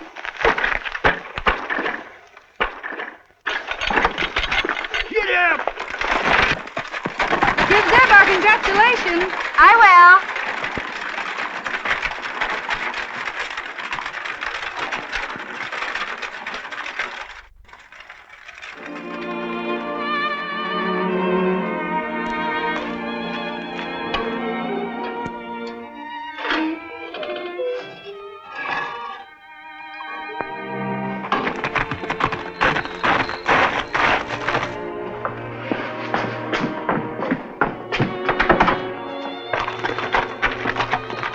Hello there, sweetheart. Oh, did you sell it? You bet I sold it. How much? Yes. 5,000? No. 10,000? $25,000. Zeb, no. 25,000. Oh, I told you I'd strike it rich, didn't I, Cynthia? All I gotta do now is go to Los Angeles and sign the papers. We'll leave first thing in the morning. Wait. You'll go with me, of course. Cynthia, we'll do the town. We'll stay at the best hotels and we'll eat at the best restaurants. Oh, no, Zeb, I couldn't. Well, I thought you was aching to go. I am, but I can't. I haven't any clothes. Oh, we'll buy some. Can you imagine me walking into a hotel wearing a calico dress that's been washed and turned so many times I don't know one side from the other? Oh, I'll go next time, Zeb. This time you buy me something I can hold my head up in. I'll buy you the finest outfit they've got in the stores, honey. Will you buy me that lavender silk dress trimmed in real lace that I've always wanted? You bet I will. Oh, you just bet I will. Oh, Zeb.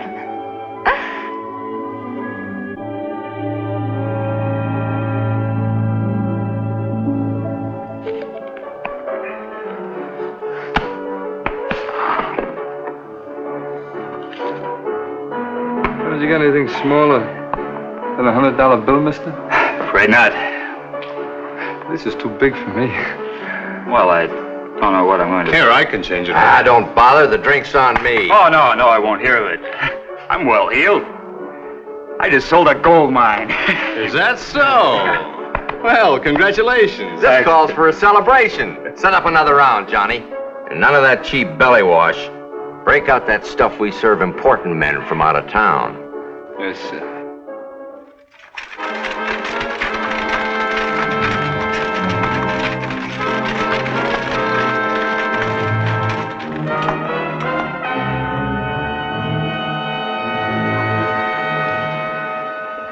When Zeb gets here, I'm gonna put on my new clothes, pile our stuff in the wagon, turn right around and head back for Los Angeles. I'm glad you're going to settle in the city. It's what you need after all your years on the desert.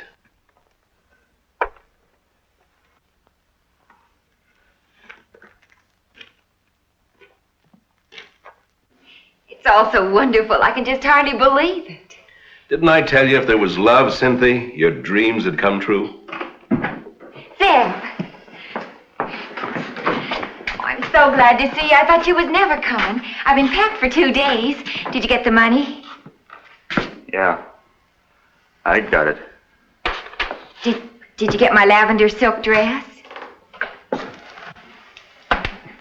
No, I didn't, Cynthia. You didn't? Oh, I'm sorry, Cynthia. I was counting on buying it for you.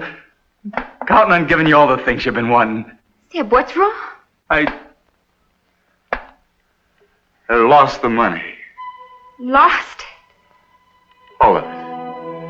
A whole $25,000. No.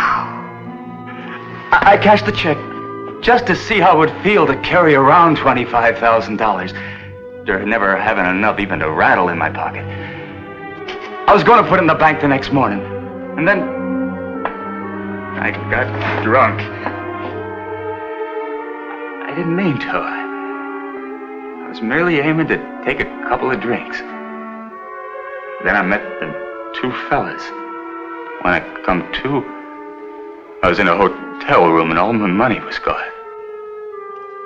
Didn't you tell the police? Oh, they couldn't do nothing. I didn't even know the fellas' names. They got me drunk. They deliberately got me drunk. And then they took my money. Every last cent of it. If I could just get my hands on that crutch!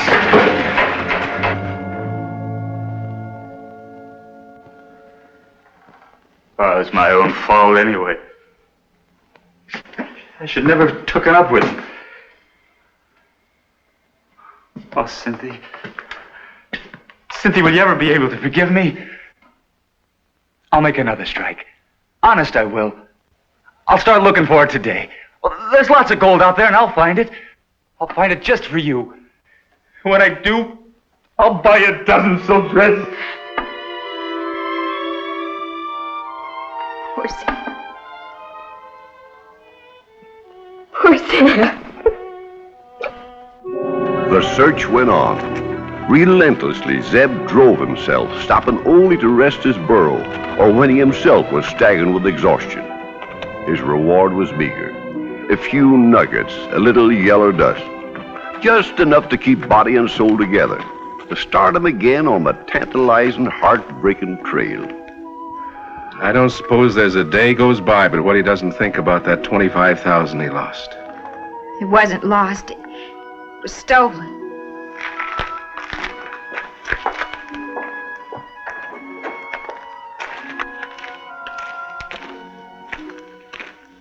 You're pushing yourself too hard, Zeb. You ought to take it easier. Not till I make my strike. But you Bad luck can't last forever. Even the famine in Egypt only lasted 7 years. Ours is going on 8. I'll make it this time. This time I'll make it. And make it Zeb did. By no means as big as the first strike, but even so. $10,000. Well, it ain't as much as I'd hoped for. But it's something to tide us over. Cynthia! Zeb! Look at you two, all dressed up in new clothes. Well, we had a little luck just about the same time you did. Not quite so much, though. Just a couple of thousand. Me and Bill blew it on the biggest time we ever had. Didn't we, Bill? We sure did, old lady. All we got left's just what we got on our backs. Well, gotta be moseying along. Do some more scratching. Stop by and see us when you can. You do the same. Bye. Bye. Crazy fools. Spending all their money. Lord knows when he'll make another strike. Come on. We better be starting for home.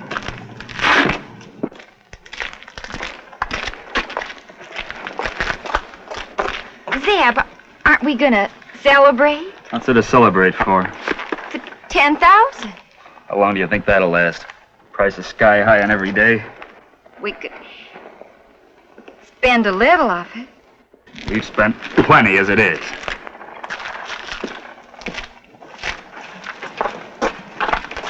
But these things are just necessities. It's all we can afford.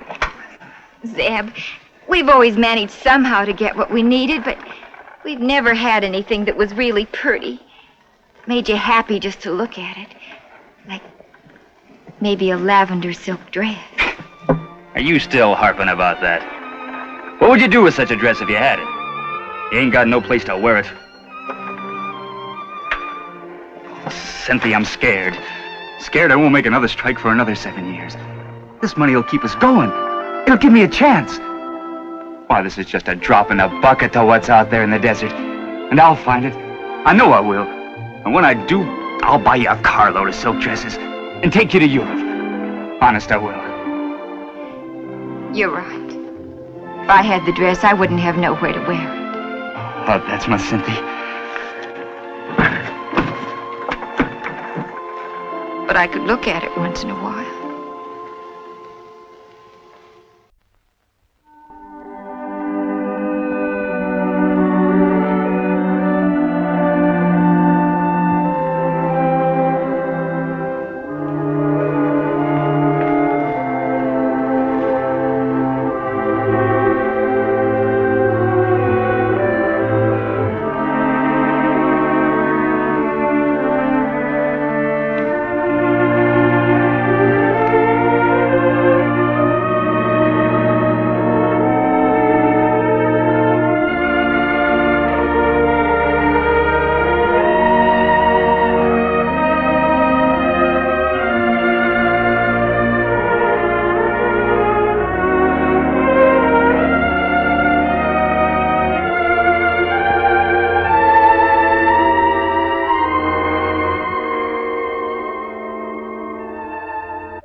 Cynthia, I made it!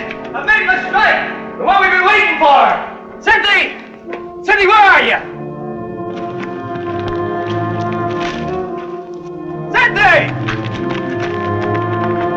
Cynthia!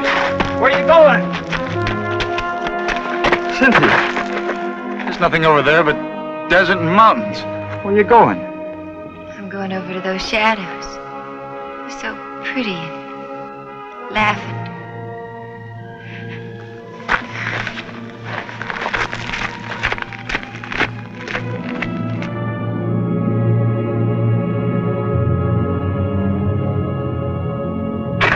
How is she? Doc, she'll be all right, won't she? Cynthia will be all right.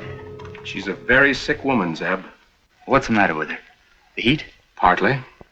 Something else? Nothing organically wrong with her that I could discover. She's just worn out. She's never complained of being tired. Women like that don't complain. Well, the work ain't been hard. There's only been the two of us. It isn't only the work, Zeb. It's the monotony, the emptiness, the loneliness of the life out here. Loneliness? But she will get well, won't she, Doc? I don't know. It's up to her. And you. Zeb.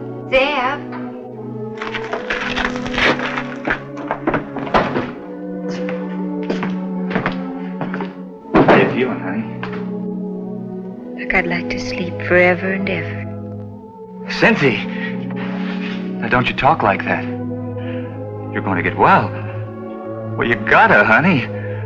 Zeb, if it don't cost too much, would you buy me that lavender silk dress with the real lace to be laid away in? I'd like to think I was going to spend eternity in something pretty instead of one of my old calico prints. You ain't gonna die, honey, baby. You're gonna live. Now, you just stay here and rest. I'll be back in a little while. As soon as I can.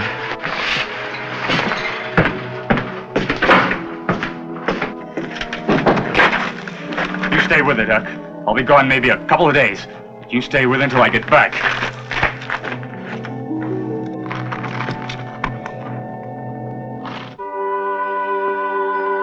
Don't let her die, God. Please, God. Give me just another chance. Please, God.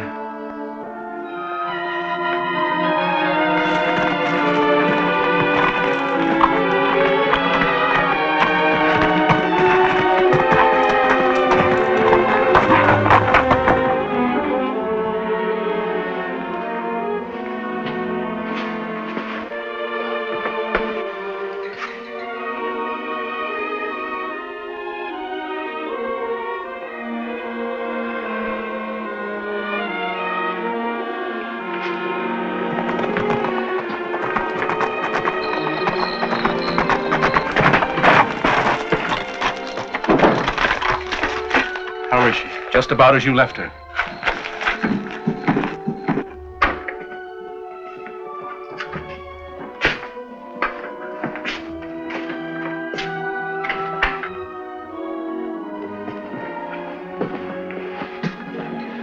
Cynthia. Zeb, you've been away. I rode into town. Look what I brung you. Maybe it ain't exactly what you've been wanting, but it's the nearest thing they had. Look, it got real lace. Just like I dreamed it'd be. Feels smooth, don't it? Kind of like cool water. It's beautiful. I can see us sailing into the Palace Hotel in San Francisco. Wearing it, Cynthia. Oh, no other woman will be able to hold a candle to you. How soon can we go, Zeb? That's up to you, honey. Then it won't be very long. Oh, Cynthia.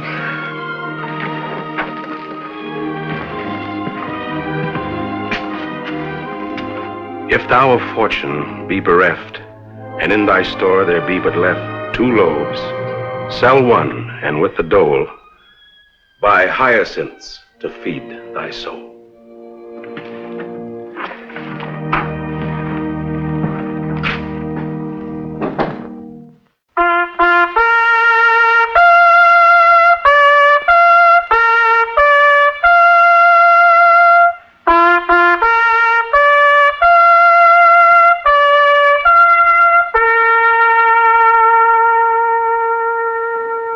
Sharmin Kumu nervous অনেক? জি ma'am. Nervous হও না।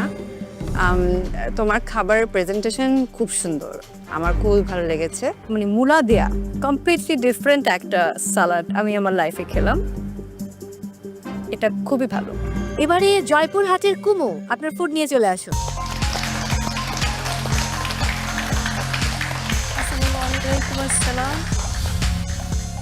আমি আজকে বানিয়েছি radish shrimp avocado ক্রিমা salad, আর একটা dessert বানিয়েছি, সেটা হচ্ছে যে রেডিশ পাই।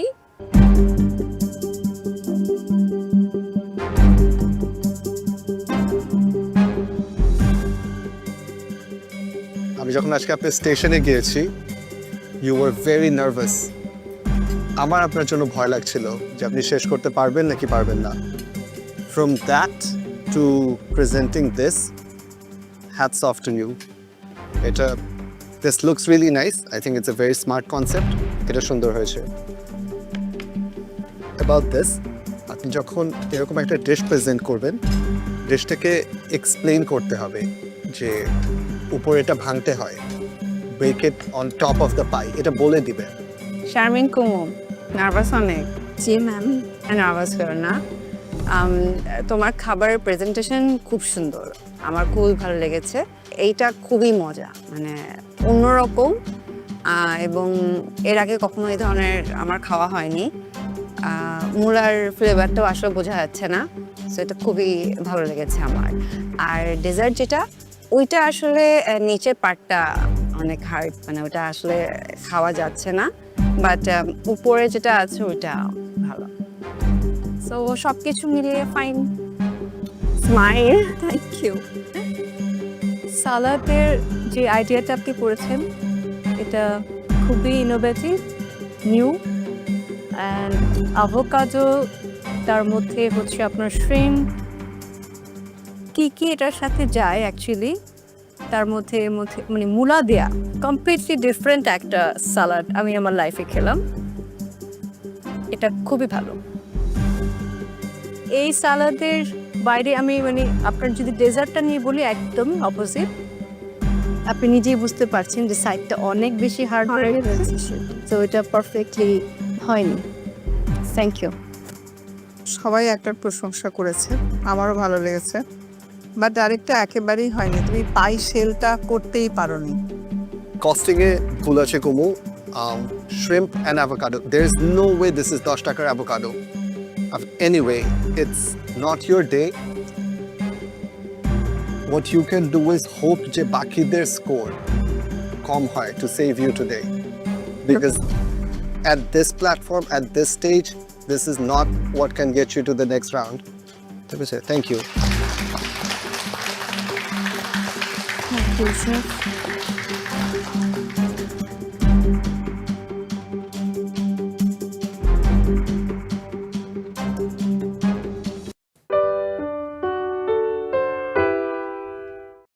কি এটা? আমি করেছি ভিতর দিয়ে কাবাব আর হচ্ছে হালুয়া করেছি। মিষ্টি ঠিকঠাক আছে?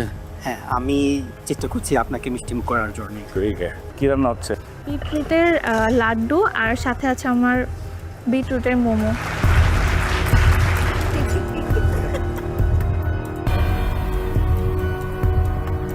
কি অবস্থা ভাই? আসসালামু আলাইকুম।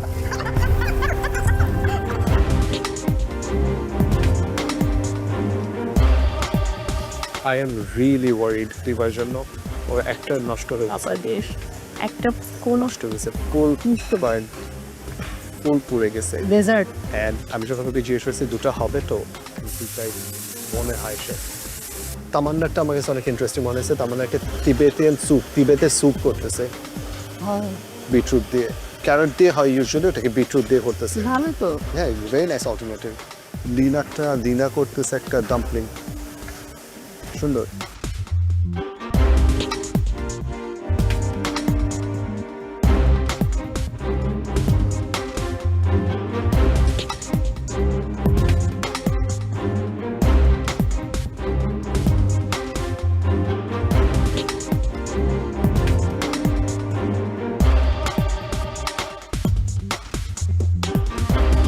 পার্টিসিপেন্টস আর মাত্র 15 মিনিট বাকি আছে।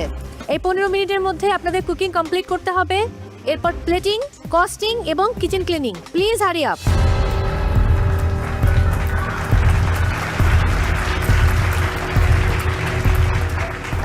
কি অবস্থা? কি রান্না হচ্ছে? পিটপিটের লাড্ডু আর সাথে আছে আমার বিটরুটের মোমো। Thank you. হ্যালো, কি ভয় লাগছে না? এটা কি?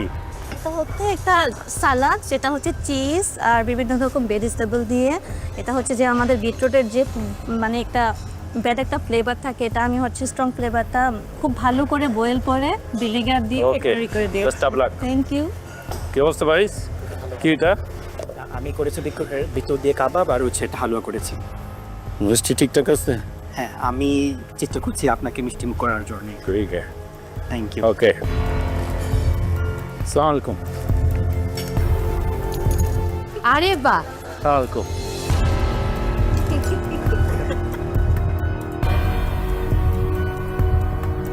কি অবস্থা ভাই?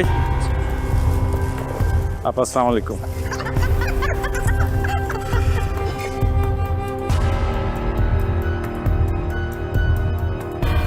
কেমন লাগলো এই তিনজনকে দেখে?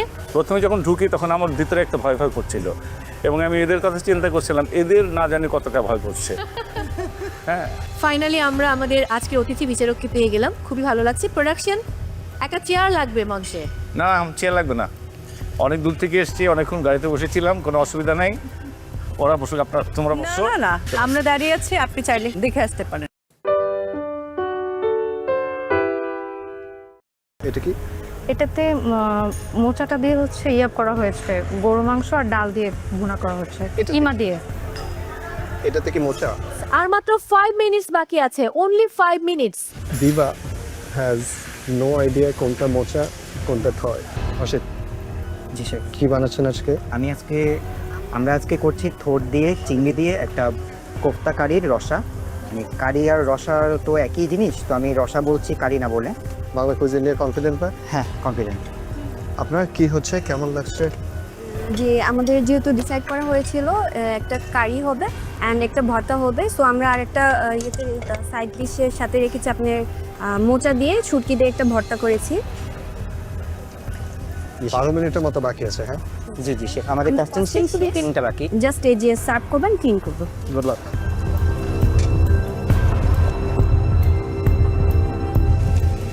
আশিতা, 10 মিনিট বাকি। হয়ে যাবে ইনশাআল্লাহ। Costing done? Costing done, cleaning will be done, and cooking are done.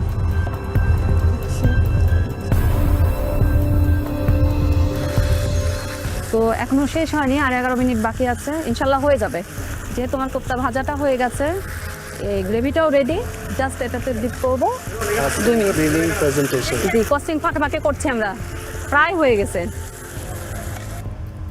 মোচা ইনফিউজ করা। দেন এটা কি? এটাতে মোচাটা দিয়ে হচ্ছে করা হয়েছে, গরু মাংস আর ডাল দিয়ে ভুনা করা হচ্ছে কিমা দিয়ে। এটাতে কি মোচা? এটাতে হচ্ছে এটার ফুলটা আর কি। দ্যাট ইজ মোচা। এন্ড দেন এটাতে হচ্ছে ওই যে যেটা ভিতরে ছিল। ও হ্যাঁ।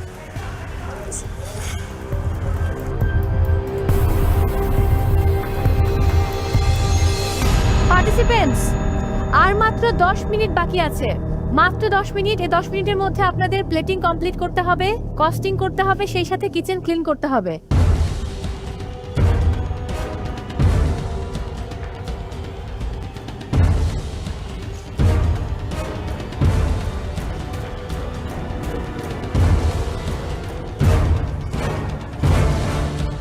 ভালো, সবাই মোটামুটি অন টাইম শেষ করে ফেলবে। ক্লিনিং কস্টিংও সবার হয়ে গেছে, টিম ওয়ার্ক তো। বাট আমি একটা জিনিস নোটিস করলাম যে টিম এ আশিত জোয়ারিয়া তারা বলছে যে আমার দেশ এটা, আমার দেশ এটা।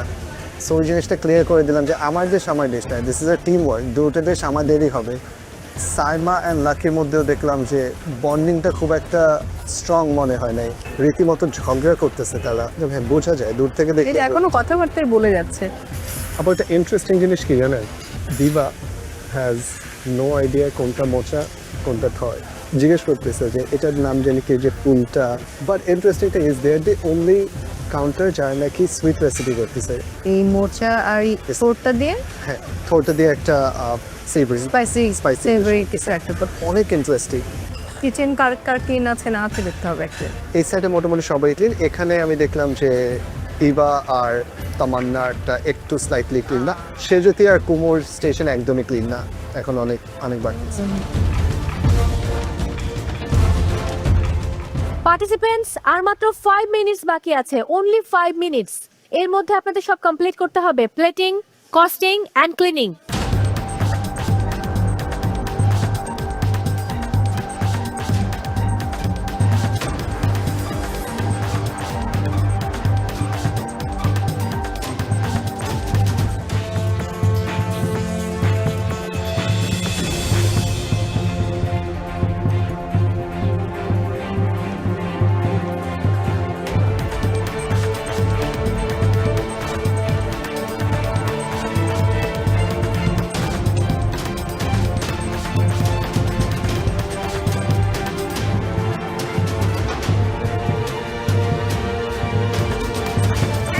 সেকেন্ড, অনলি 19 সেকেন্ড, আমি কাউন্টডাউন দিচ্ছি। 10 9 8 7 6 5 4 3 2 0 টাইমস আপ।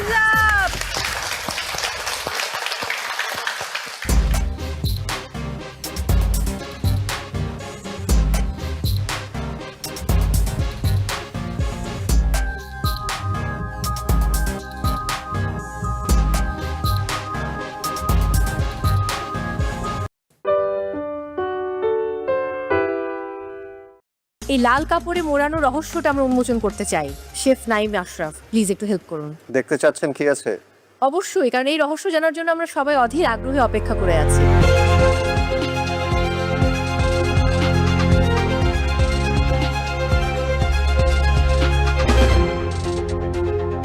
আজকের বিশেষ ইনগ্রেডিয়েন্ট কি?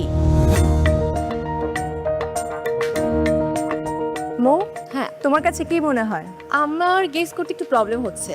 তোমার গেস করতে প্রবলেম হলে কিন্তু আমাদের যে প্রতিযোগীরা আছেন তারা কিন্তু খুব ভালো গেস করতে পারেন। আমার মনে হয় তাদের কাছে একটু জিজ্ঞেস করা উচিত আজকে কি থাকতে পারে ইনগ্রেডিয়েন্ট। আচ্ছা পূর্ণিমা আপু, গেস করলে কি তার জন্য কোনো অ্যাডভান্টেজ পাবে? সঠিকভাবে গেস করতে পারলে নিশ্চয়ই কিছু না কিছু অ্যাডভান্টেজ তো থাকবেই। ওকে, তাহলে কে গেস করতে চান একটু দেখি।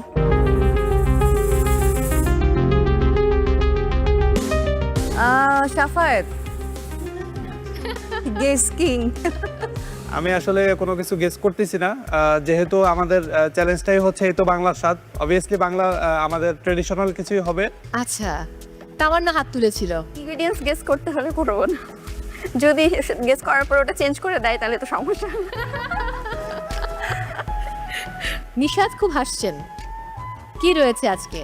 আমি হাসছি কারণ মহামঞ্চে যখন ঢুকি তখন সবসময় চিন্তা করি যে আমি সিলেবাসের বাহিরে মানে প্রশ্নপত্রের উত্তর দিতে যাচ্ছি। এখন আমি তার জন্য কখনোই কোনো কিছু গেস করি না, যেহেতু আমি রান্না পারি তো যেটাই আসবে কিছু না কিছু করে দিতে পারবো ইনশাল্লাহ। অনেক হলো অনুমান বিজ্ঞ বিচারক, এবারে আসলে কি হতে যাচ্ছে আমি সেটাই জানতে চাই।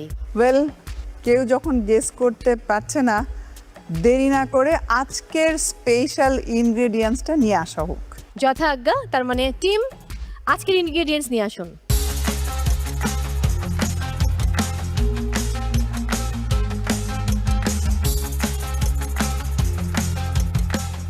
এই লাল কাপড়ে মোড়ানো রহস্যটা আমরা উন্মোচন করতে চাই।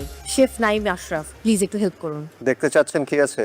অবশ্যই, কারণ এই রহস্য জানার জন্য আমরা সবাই অধীর আগ্রহে অপেক্ষা করে আছি।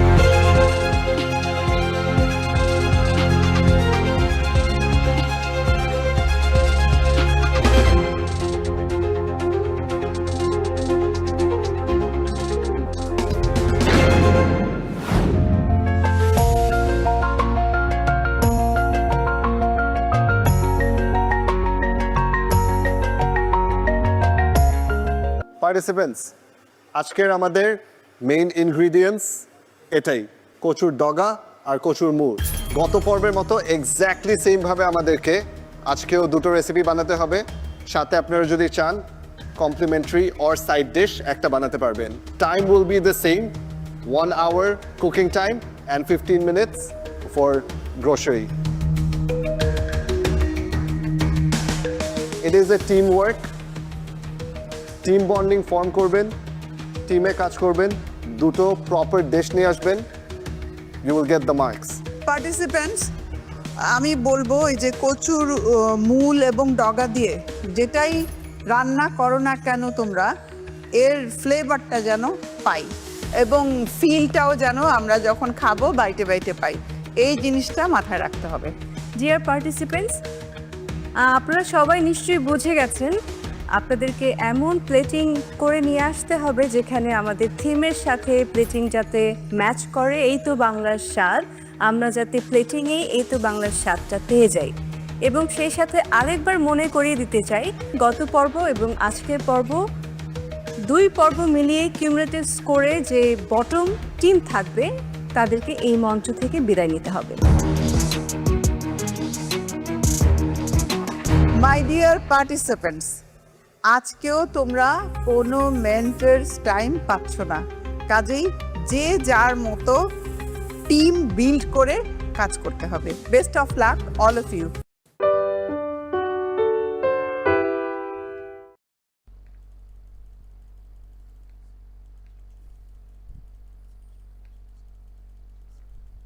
Chịu ấy. Somebody help please.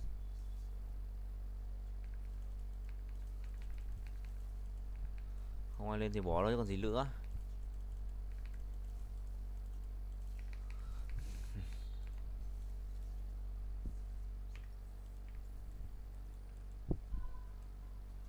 Sảm cứt chưa? Xong rồi lụng mới dừng mình à, xì bà.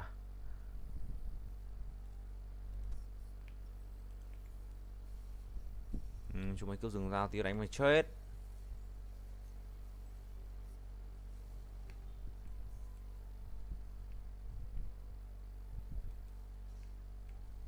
Ao di chuyển chưa? Thằng đần cái nữa.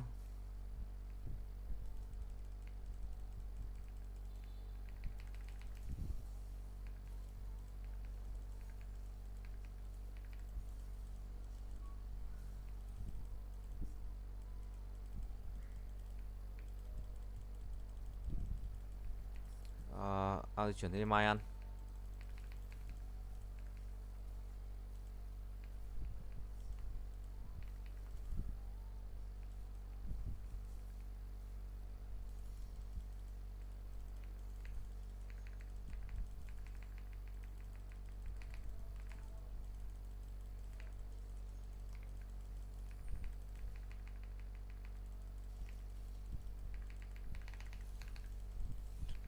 Đánh nhau luôn nè.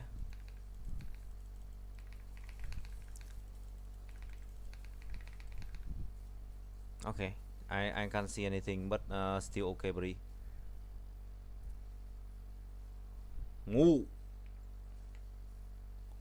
Mày là mày ngu.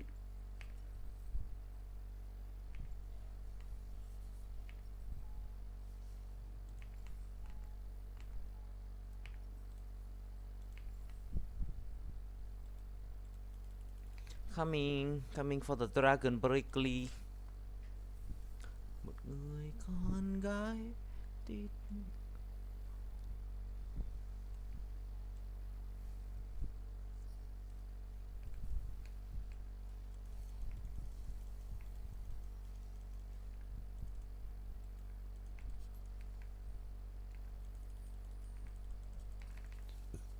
Pẹp.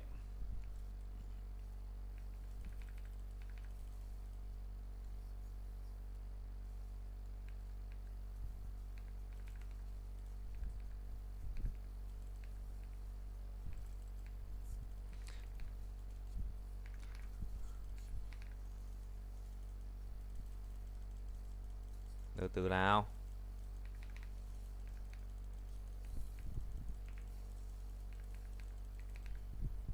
Ủa.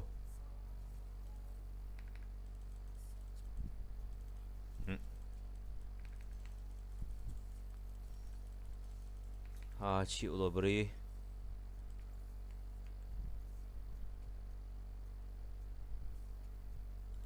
Cái bắn mắt chết hai ạ, khó hiểu.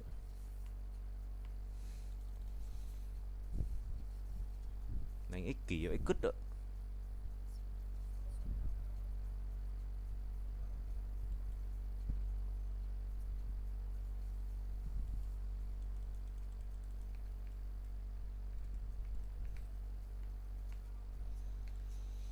Thằng chó ích kỷ.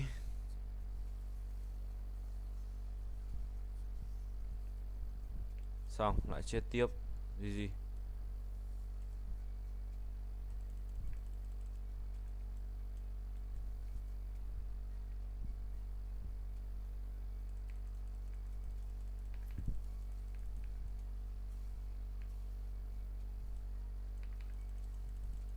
Nó cứ blue từ khi nào vậy?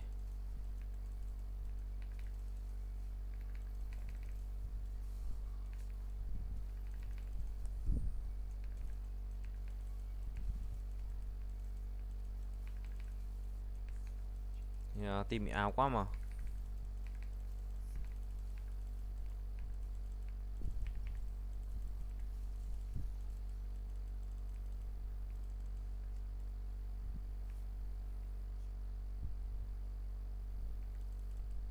Nhưng toàn acid vậy.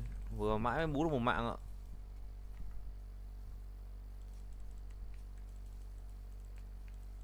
Xong rồi, nó chốc lên đối kia thì xong rồi. Nó bú hết sạch rừng bên kia rồi. Sự là stupid đấy.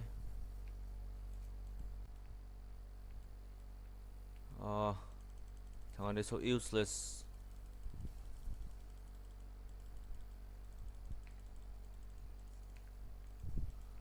Hot bre.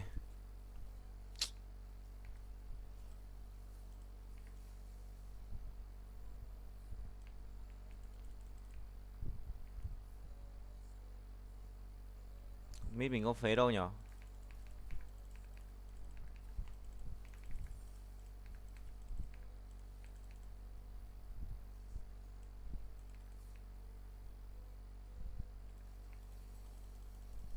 Hay, thằng ấy đi rồi.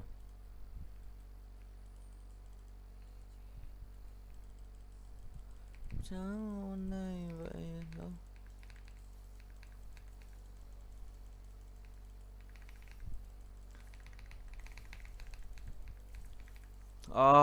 Hồi lùng quá.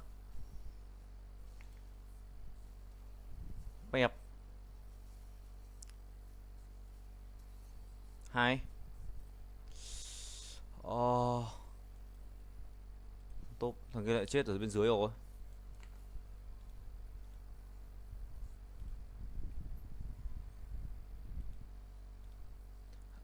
Chẳng thương anh vậy đâu, có đúng không? Ui, hơi nhiều đồ thôi, sợ đấy.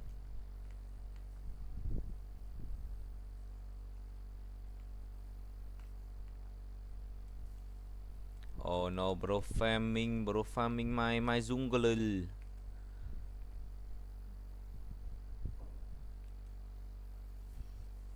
Nó mà đóng được cả vụ. Ui cháu chịu.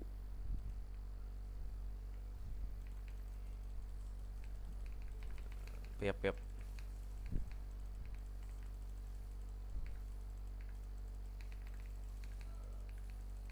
Đấy, blue cho cả team nha.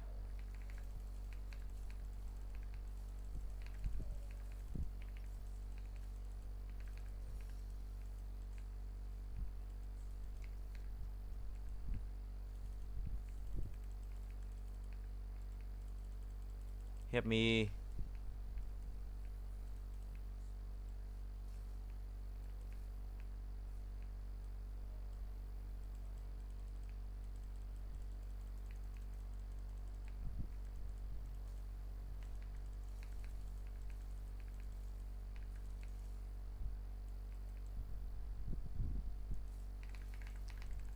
Mày đánh nhau.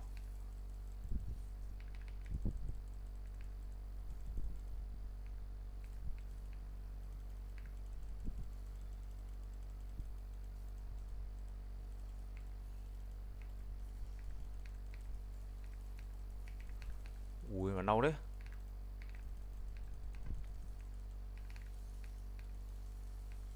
Từ từ nào.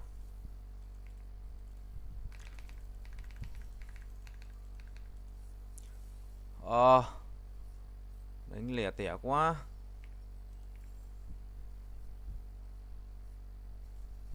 Pẹp. Bắn. Không lỗi rồi.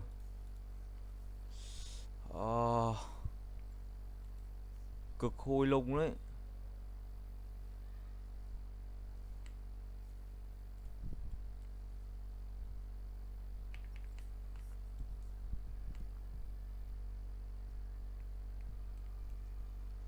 Tìm nút qua, ao di chuyển qua.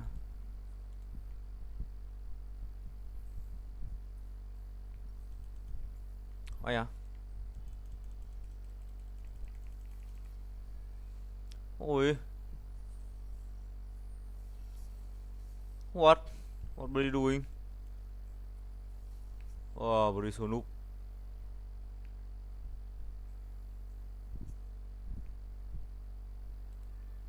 Xem có vội để làm gì ạ?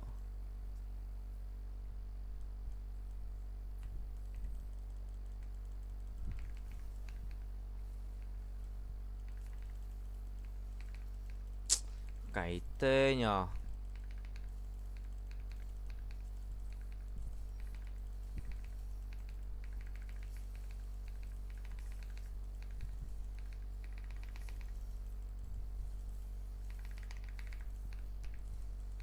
Thôi thì gì?